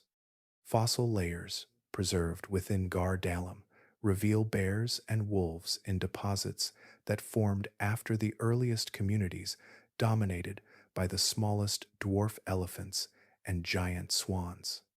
Their presence marked a profound ecological change. Predators capable of hunting on the ground introduced pressures that earlier island populations had not experienced for countless generations. The elephant lineage changed as well. A later wave of colonization brought another descendant of the straight-tusked elephant, known as Paleoloxodon menadriensis. This species remained much smaller than its mainland ancestor, demonstrating that island dwarfism continued shaping large mammals. Even so, it stood noticeably larger than Paleoloxodon falconeri. The islands had entered a different ecological chapter, where conditions no longer favored the same extreme degree of size reduction that had once produced the smallest known elephant. The sequence preserved inside the cave reflects this transformation with remarkable clarity. Older deposits contain dwarf hippopotamuses, the earliest dwarf elephants, giant swans, and giant dormice. Higher layers reveal deer, bears, wolves, and later elephant species. Each level records more than a collection of bones. Together, they describe ecosystems, replacing one another as coastlines shifted and opportunities for migration appeared before vanishing beneath the sea again. These changes unfolded across many thousands of generations, although their cumulative effect reshaped the islands completely. Species perfectly adapted to one version of the environment suddenly faced competitors that consumed similar food, predators that recognized them as prey, and ecological relationships unlike any their ancestors had encountered. Adaptations that had ensured success for hundreds of thousands of years became less effective as the surrounding community continued changing. The giant swan disappeared from the fossil record at roughly the same time as the earliest dwarf elephant, Paleoloxodon falconeri. Their histories remained intertwined until the end. Both belonged to a landscape molded by prolonged isolation, and both faded as that landscape gave way to another. The transformation did not erase the islands themselves. It replaced one enduring world with the next, leaving each chapter preserved in stone, waiting for careful hands to read its changing story. Nothing in the fossil record points to a single day when the remarkable animals of the Siculo-Maltese Islands vanished together. There was no sudden disaster preserved in the rocks, no single flood, eruption, or impact that erased them at once.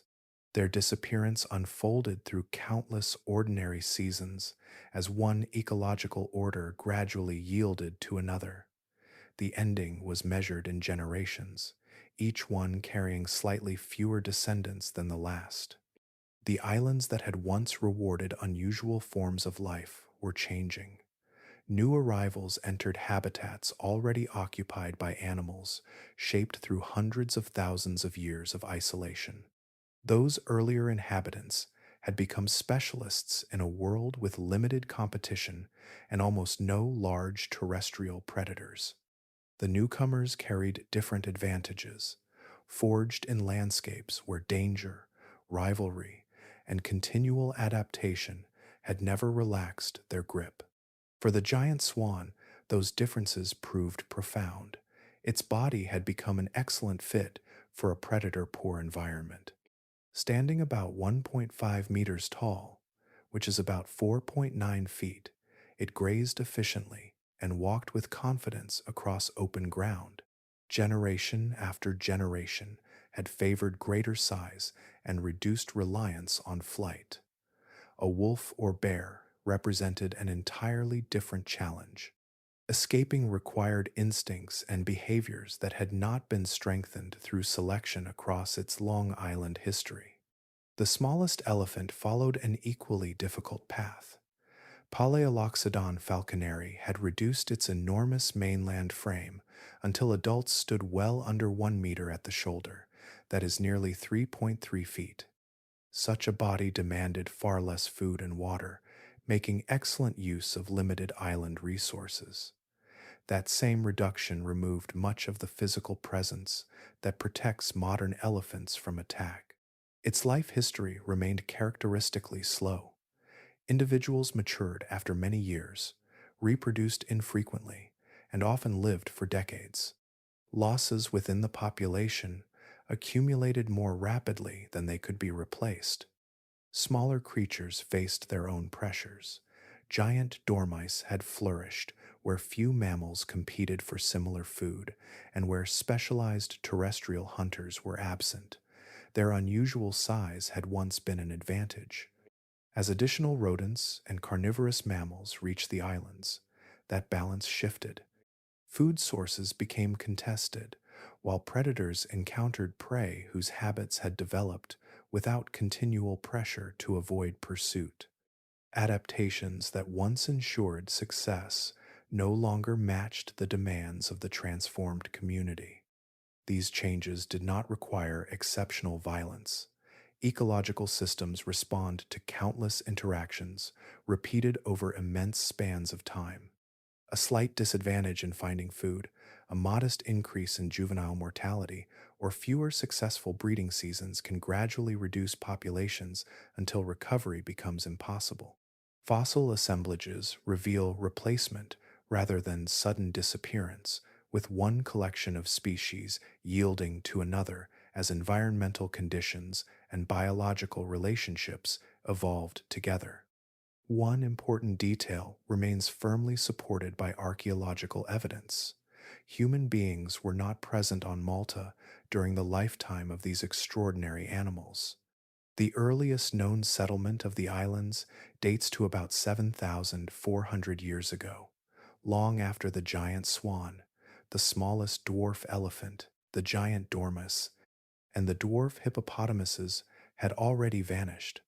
Their story closed through a biological meeting of two different worlds, where the long-shaped rhythms of island evolution encountered the returning influence of the mainland, and the balance that had endured for ages could no longer hold. The story of the Siculo-Maltese fossil record has never unfolded in a straight line. Each generation inherited scattered clues from the one before it, adding new discoveries while also uncovering forgotten collections that had rested beyond scientific attention for decades. The remarkable animals of these islands emerged through patience, chance, and the persistence of people willing to examine caves, museum drawers, and weathered stone with equal care. The first substantial chapter began during the middle of the 19th century through the work of Hugh Falconer. His studies established the foundation for understanding the unusual mammals preserved within Malta. In the year 1859, an unexpected discovery changed the pace of research. Workers digging a water tank near Jebbuj Cave uncovered an elephant molar, unlike those known from living elephants. That single tooth prompted systematic excavation, revealing deposits filled with the remains of animals that had once occupied a world entirely unlike the modern islands. A practical construction project became the doorway into a forgotten ecosystem. Research continued as additional naturalists expanded the growing collections. Between the years 1892 and 1893, John Henry Cook directed major excavations at Gardalam. Thousands of fossil bones were carefully recovered, preserving evidence from several different periods of the Pleistocene. Many of these specimens entered the collections of the Natural History Museum in London and the Musée National d'Histoire Naturelle in Paris, where they could be compared with fossils from other Mediterranean islands. Those comparisons gradually transformed isolated discoveries into a broader evolutionary picture. Fresh work during the early 20th century carried the investigation further. Giovanni Despot organized additional excavations throughout the 1910s and 1920s, increasing the catalog of Maltese fossils and refining knowledge of the cave deposits. Layer by layer, the record became clearer, revealing changing animal communities instead of one unbroken assemblage. Every expedition answered certain questions, while introducing others that could not yet be resolved from the available evidence. Research also advanced through unexpected rediscovery.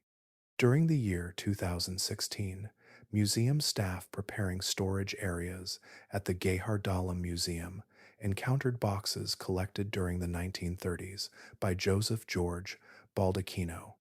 Inside rested overlooked bones belonging to Cygnus falconeri. Nearly 80 years had passed without detailed examination. Once prepared, measured, and cataloged, these forgotten specimens expanded scientific understanding of a bird previously represented by relatively limited material. Knowledge sometimes advances through fresh excavation, and at other times through opening a container that has waited across generations. Across the narrow stretch of sea, Spinagallo Cave in Sicily yielded another essential contribution. Excavations conducted during the 1950s and 1960s recovered the remains of 104 individual examples of Paleoloxodon falconeri. From this remarkable collection, researchers assembled 4 composite skeletons that are now housed at Sapienza University of Rome. These reconstructions provided the clearest view yet of the smallest known elephant, allowing proportions, growth, and anatomy to be studied with a level of confidence impossible from isolated bones alone. Even after more than 160 years of investigation, the record remains unfinished. Limestone caves, narrow fissures, and buried sediments across Malta and Sicily still conceal evidence that has never reached daylight. Every major excavation has revealed discoveries that earlier researchers could not have anticipated. The history of these islands continues to grow through fragments patiently gathered, each bone joining a narrative that remains open, awaiting the next careful hand. Across the long history traced through these islands, one lesson rises above the remarkable creatures themselves. The dwarf elephant, The towering swan, the oversized dormouse, and every other unusual inhabitant were expressions of a deeper process unfolding beneath the surface of life. Their forms were never isolated curiosities. Together they revealed the ordinary workings of evolution, acting with extraordinary clarity. The island rule demonstrates that body size is not a permanent feature carried unchanged through time. It is a characteristic that responds to the conditions surrounding a population. An elephant does not possess one ideal size written into its existence forever. Its dimensions reflect the balance between available food, competition, predators, climate, and the demands of reproduction. Alter those conditions for long enough, and natural selection gradually favors different proportions. The result depends entirely upon the world the animals occupy. This perspective also reshapes the meaning of evolutionary change. Selection does not transform individual creatures during their lifetimes. Every elephant is born with the traits inherited from its parents, lives according to those inherited characteristics, and eventually leaves offspring, or does not. Across many generations, individuals carrying features that improve survival and reproduction contribute slightly more descendants to the future. Those small statistical differences accumulate until the population itself appears transformed. No guiding intention directs the process.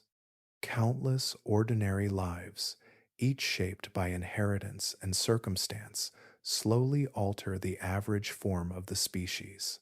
The same principle reaches beyond body size. Features that appear permanent often represent flexible solutions to environmental challenges. The swan's capacity for sustained flight, the elephant's enormous frame, and the dormouse's modest proportions were never immutable signatures. They reflected conditions that had rewarded those traits for many generations.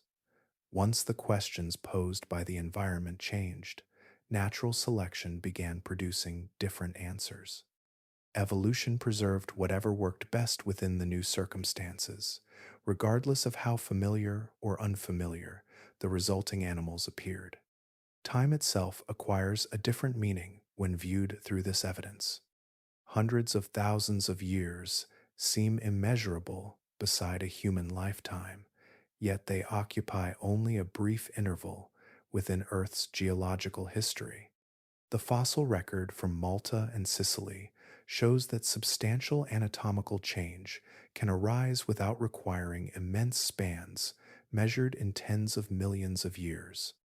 Strong and consistent selection can reshape populations with surprising efficiency whenever environmental pressures remain stable across successive generations. This understanding has gained powerful statistical support through modern research.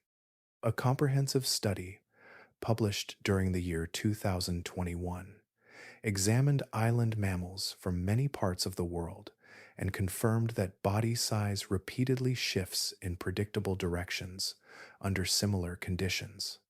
Research on isolated deer populations has also identified measurable reductions in body size within approximately 6,000 years after separation from mainland ancestors. Such intervals overlap with recorded human history, reminding us that evolutionary change belongs to the present as much as the distant past. The island rule therefore reaches beyond the limestone caves of Malta and Sicily. It reveals evolution as an active conversation between living populations and the environment surrounding them. The language of that conversation is written through survival, reproduction, and inheritance. Wherever landscapes become isolated, resources change, or ecological relationships shift, that conversation continues, shaping bodies with the same patient logic that once turned the largest elephant into the smallest and lifted an ordinary swan into a giant of its island home. The landscapes that shaped the remarkable animals of Malta and Sicily may seem distant, belonging to another chapter of Earth's history, yet the underlying conditions have never disappeared. They have taken new forms. Across many regions of the modern world, continuous habitats have been divided into scattered patches, each surrounded by farmland, expanding cities, highways, or industrial ground. These fragments resemble islands, even though they stand upon the same continent.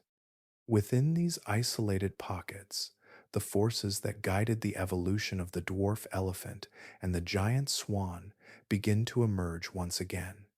Food becomes confined to a limited area. Opportunities to move into neighboring populations become less frequent. Predator communities often differ from those that existed before the landscape was divided, while competitors may disappear or arrive in unfamiliar combinations.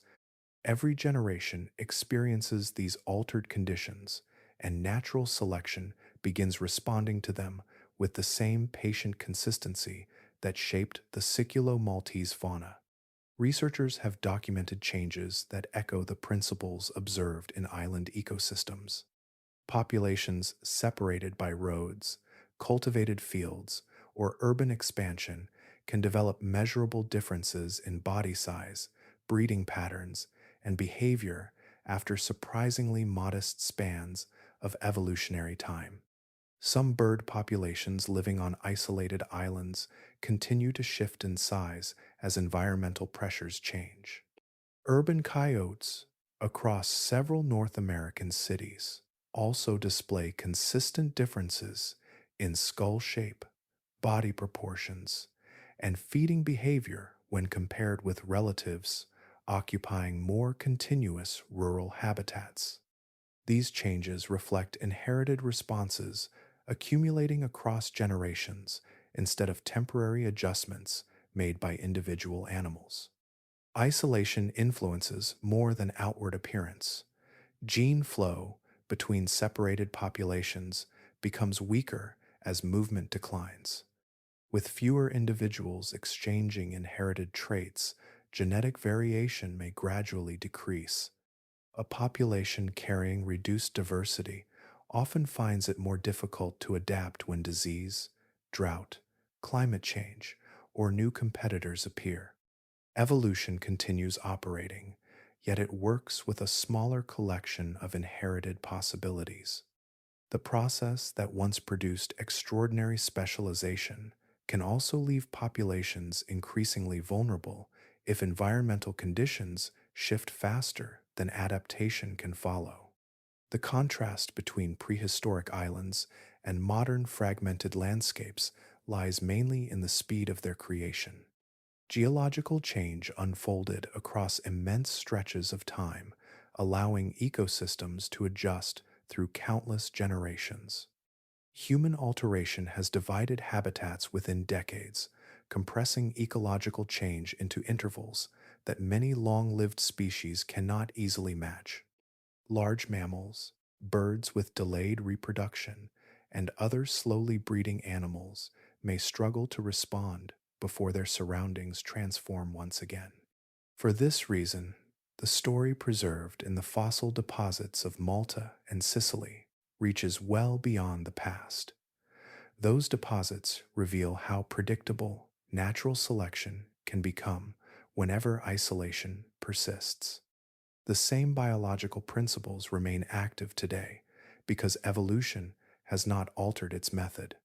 It still favors inherited traits that improve reproductive success within the conditions available at that moment, regardless of whether those conditions arise through shifting seas or expanding human development.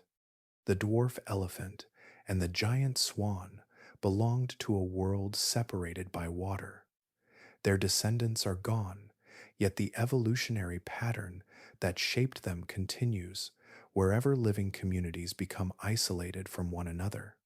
The landscape may look different, the species may carry unfamiliar names, but the conversation between environment and inheritance proceeds with the same measured rhythm, writing new chapters whose earliest lines are already taking form.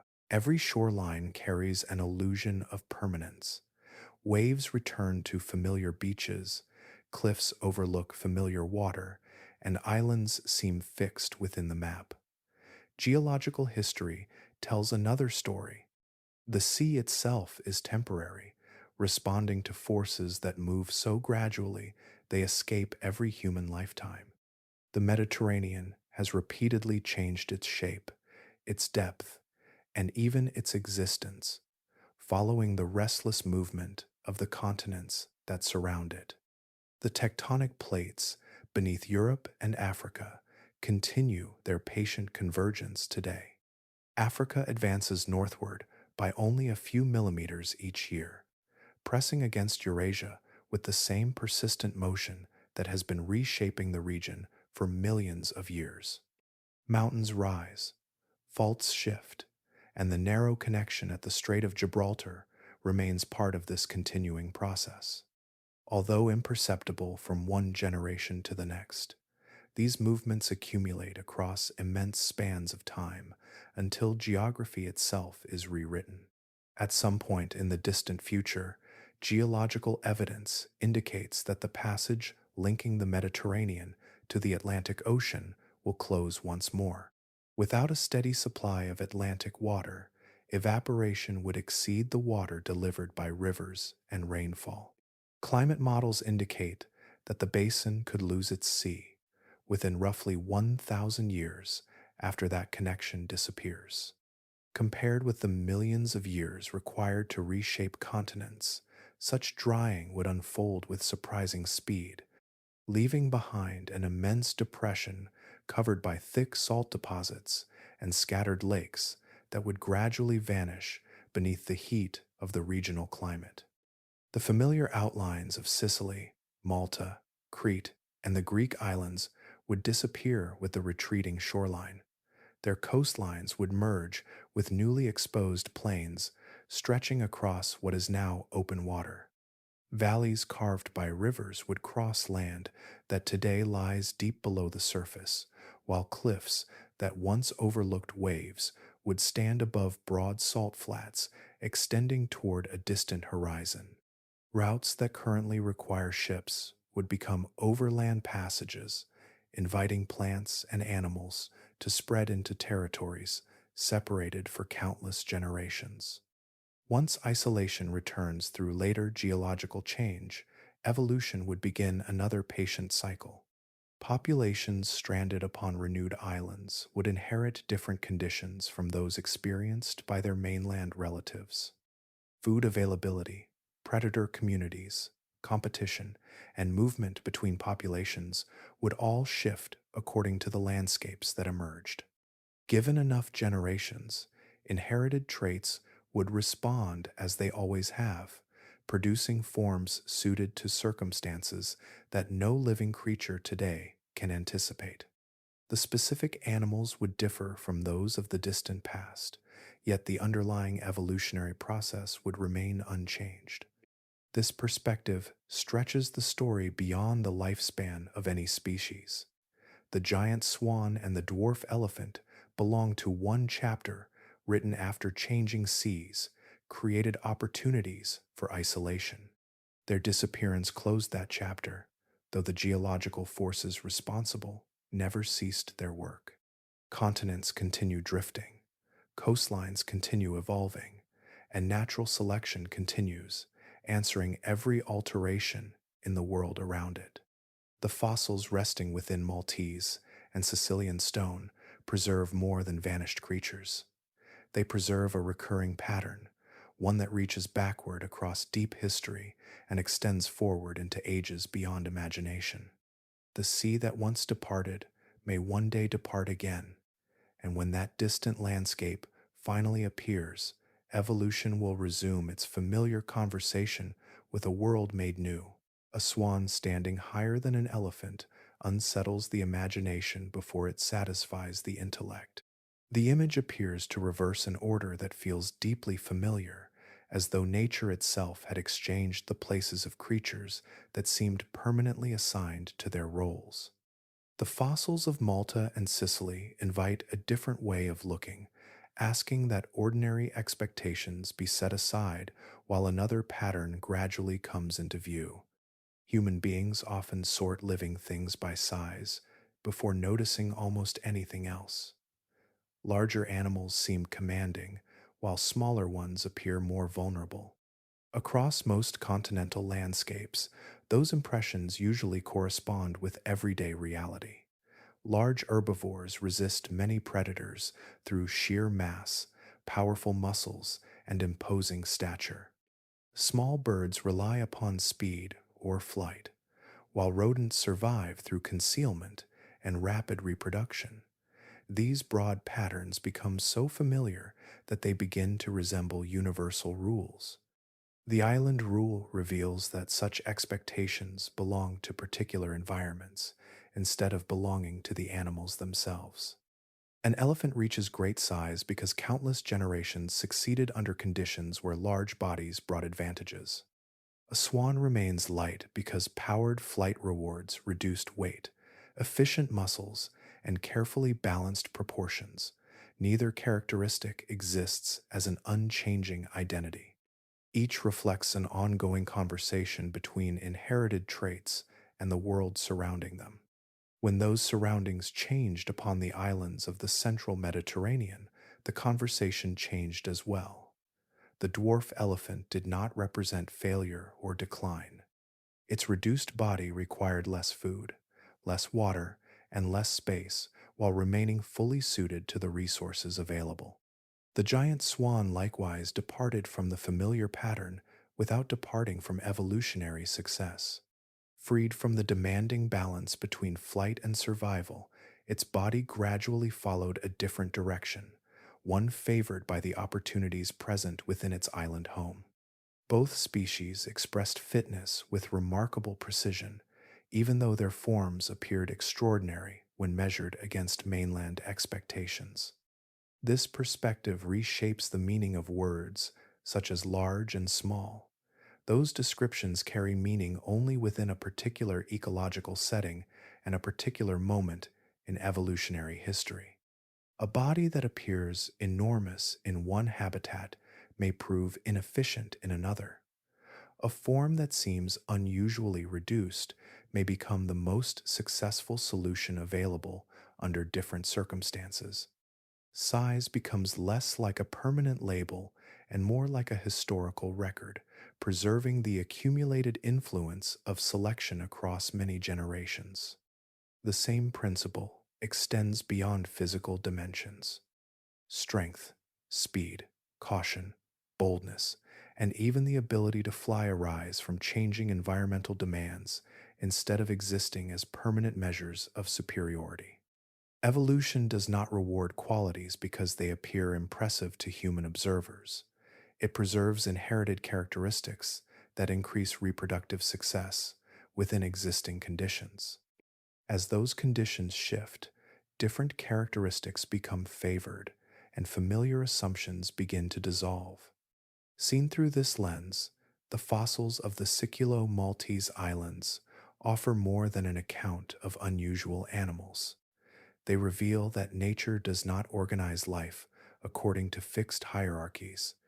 Every form reflects a temporary balance between inheritance and circumstance, shaped by pressures that may eventually disappear. The giant swan and the dwarf elephant remind us that the living world is defined less by permanence than by adaptation, with every generation carrying the record of what its environment once required. Imagine measuring a lifetime against a mountain that has watched entire worlds arrive and disappear. Human memory reaches across generations, preserving names, stories, and places. Geological time follows a different rhythm, one in which mountains rise, seas withdraw, and species flourish for spans so immense that ordinary language struggles to contain them. The fossils resting within the caves of Malta belong to that deeper rhythm. For somewhere between 400,000 and 600,000 years, the giant swan and the dwarf elephant shared the same island landscapes. Their story endured longer than the entire existence of our own species. Modern human beings have lived upon Earth for roughly 300,000 years. Agriculture appeared only about 12,000 years ago. Recorded history extends back approximately 5,000 years. Every kingdom, language, city, and written tradition belongs to only the latest moments of a much older sequence that had already unfolded long before humanity entered it. During those immense stretches of time, generation followed generation without interruption. Countless nesting seasons passed across the islands. Young elephants matured, raised offspring, and disappeared, while new calves continued the lineage. Giant swans crossed familiar feeding grounds, repeating patterns established by ancestors, separated from them by thousands of generations. Evolution continued its patient work throughout those ages, making small adjustments that accumulated into enduring stability. Entire ecological relationships persisted across intervals that exceed the duration of human civilization many times over. Seen from that perspective, the fossil bones become something richer than preserved remains. They are fragments of an uninterrupted history that existed complete within itself. Every tooth, every feather impression, every worn joint belong to living communities whose beginnings and endings unfolded without any human observer. Their lives were neither rehearsals nor preludes for our arrival. They formed a complete chapter of Earth's history that neither required nor anticipated our presence. That absence of witnesses gives these discoveries a distinctive character. No person watched the final giant swan searching familiar ground for the last time. No voice marked the passing of the final dwarf elephant. Their disappearance entered no legend, inspired no painting, and remained absent from every remembered story. The limestone caves alone preserved the evidence, layer upon layer, until erosion and patient excavation revealed those traces again after hundreds of thousands of years had passed. Deep time challenges habits of thought shaped by human experience. History often feels meaningful because it contains recognizable beginnings, memorable endings, and people able to describe what happened between them. The Pleistocene rarely offers such landmarks. It presents duration on a scale where individual moments dissolve into broad currents of change, and where whole species may endure longer than every chapter of humanity combined. Meaning emerges less from dramatic events than from persistence itself, recorded within stone instead of memory. Perhaps that is why these fossils possess such enduring power. They remind us that Earth's story extends far beyond the horizon of human remembrance. Beneath familiar landscapes rest histories measured neither by dynasties nor civilizations, but by the patient accumulation of generations. The caves of Malta preserve that enduring record, offering a meeting place where brief human lives encounter the immense continuity of the living world, and where bone becomes one of the few surviving voices carried across the breadth of deep time. An empty landscape rarely announces what has disappeared from it. Grass continues to grow across familiar ground. Rain falls, seasons return, and the turning of the earth remains unchanged. Somewhere within that ordinary rhythm, a population becomes smaller, then smaller still, until the final living member passes into the same soil that sustained countless generations before it. Nothing marks the exact instant when a species becomes memory alone. The giant Maltese swan reached that point without leaving descendants behind. Cygnus falconeri did not transform into another kind of bird or survive within a different lineage. Its existence was woven tightly into the circumstances that had shaped it across hundreds of thousands of years. The broad body, powerful legs, grazing habits, and reduced capacity for flight all belong to an island where those traits carried little cost. As new competitors and predators entered that environment, the balance supporting those adaptations gradually dissolved. The swan remained suited to a world that no longer existed. The dwarf elephant faced the same narrowing path from another direction. Paleoloxodon falconeri had evolved a body perfectly matched to limited resources, producing offspring at the measured pace expected of elephants. That strategy served the population well, while mortality remained low. Once deaths began occurring more frequently through predation, competition, and ecological change, replacement could no longer keep pace with loss. Each generation became slightly smaller than the one before, not through any dramatic collapse, but through arithmetic repeated across many lifetimes. No single season carried the whole story. One calf failed to survive. One nesting attempt produced fewer young. Another dry period reduced available food. Another encounter with an unfamiliar predator ended differently from every encounter that had come before. Each event appeared ordinary by itself. Together they formed a direction from which the population never recovered.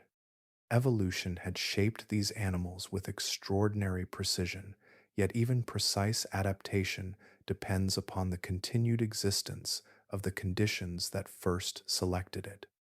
Eventually, there came a day when no giant swans remained to leave tracks across the island, and no dwarf elephants wandered between the scattered patches of vegetation. The landscape did not pause. Plants spread into abandoned feeding grounds. Other animals occupied places once shared with species that had vanished. Nature rarely preserves empty spaces for long. Life continues, even while particular forms of life disappear forever.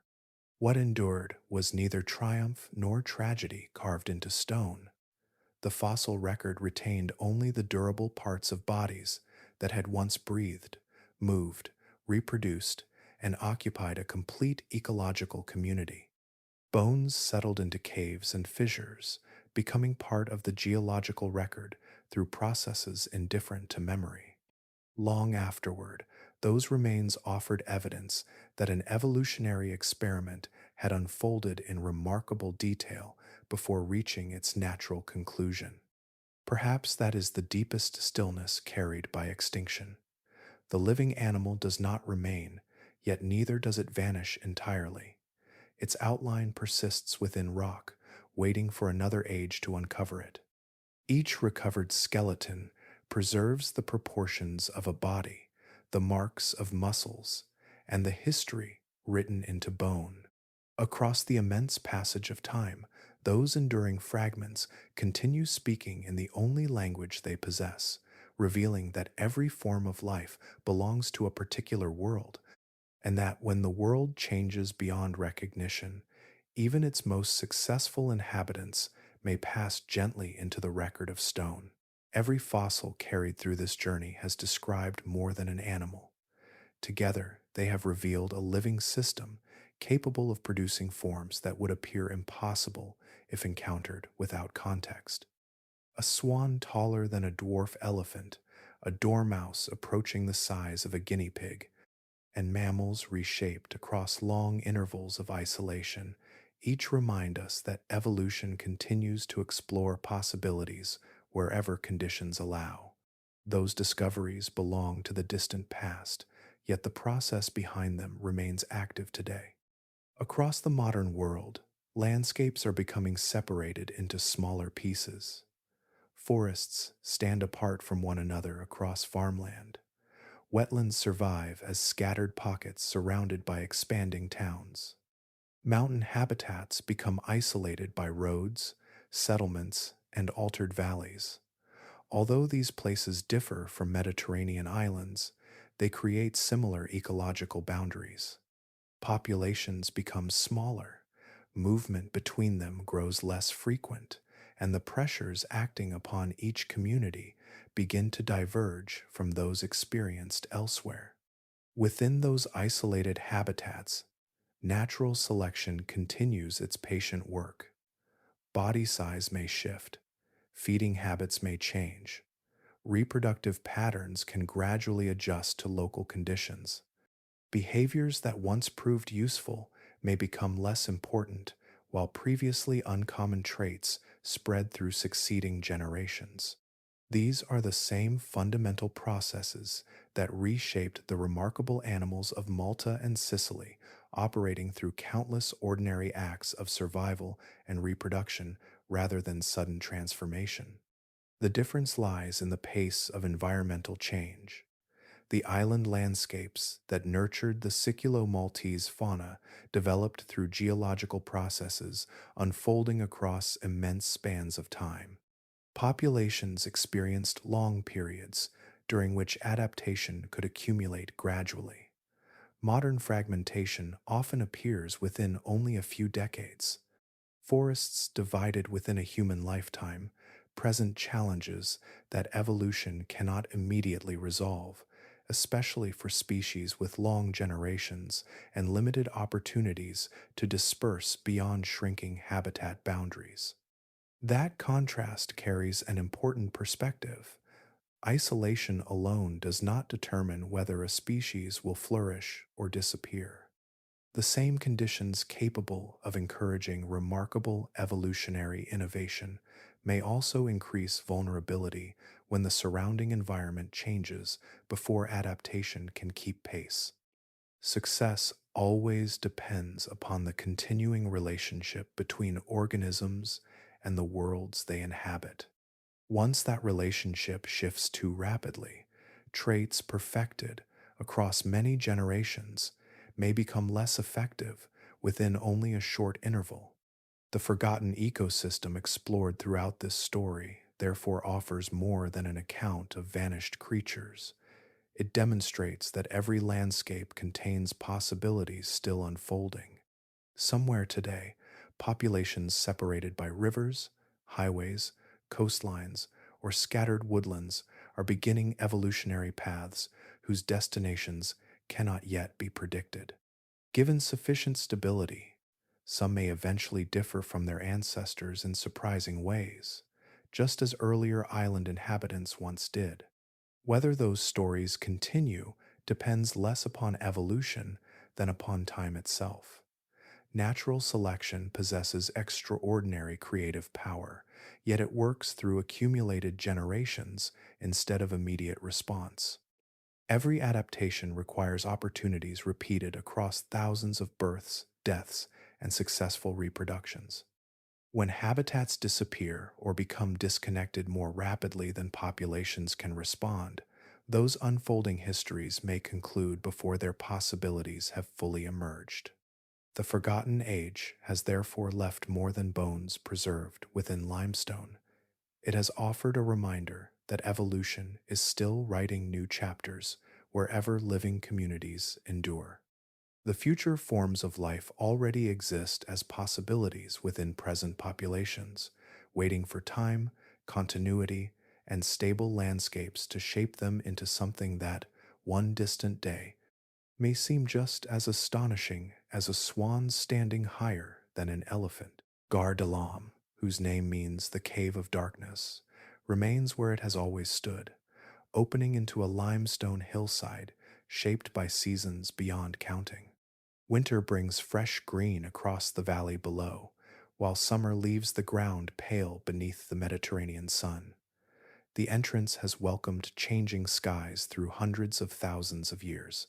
Wind, rain, and passing generations have altered the landscape around it, yet the cave continues its patient conversation with time. Within its chambers, the layers of sediment still rest one above another, preserving a sequence written gradually by nature itself. The deepest deposits continue to shelter the remains of creatures that vanished long before any human memory could preserve them. Nearby, the museum protects carefully assembled skeletons, fossil teeth, fragments of limb bones, and drawers filled with specimens whose importance has grown as scientific methods have advanced. Every labeled collection represents another attempt to understand lives that unfolded in an ecosystem unlike any living today. Many thousands of years after the last dwarf elephants and giant swans had disappeared, the people who raised the stone temples at Jar Kim and Mandra crossed the same islands. They built remarkable monuments from limestone without knowing that older histories rested within nearby caves. By that era, the bones had already become part of the geological record, enclosed within rock as generations passed across the landscape above. Separate chapters of human and natural history occupied the same ground without ever meeting. Research continues because each new technique reveals details that earlier investigators could never observe. A detailed computed tomography scan of an elephant molar may expose patterns of growth preserved within enamel. Careful examination of microscopic wear can suggest the foods an animal consumed across its lifetime. Fossils rediscovered in overlooked collections may answer questions that remained unresolved for decades. Every investigation extends the story through evidence already waiting inside stone, museum cabinets, and forgotten storage shelves. Across all these discoveries, one idea has remained remarkably consistent. Life responds to changing circumstances with extraordinary flexibility.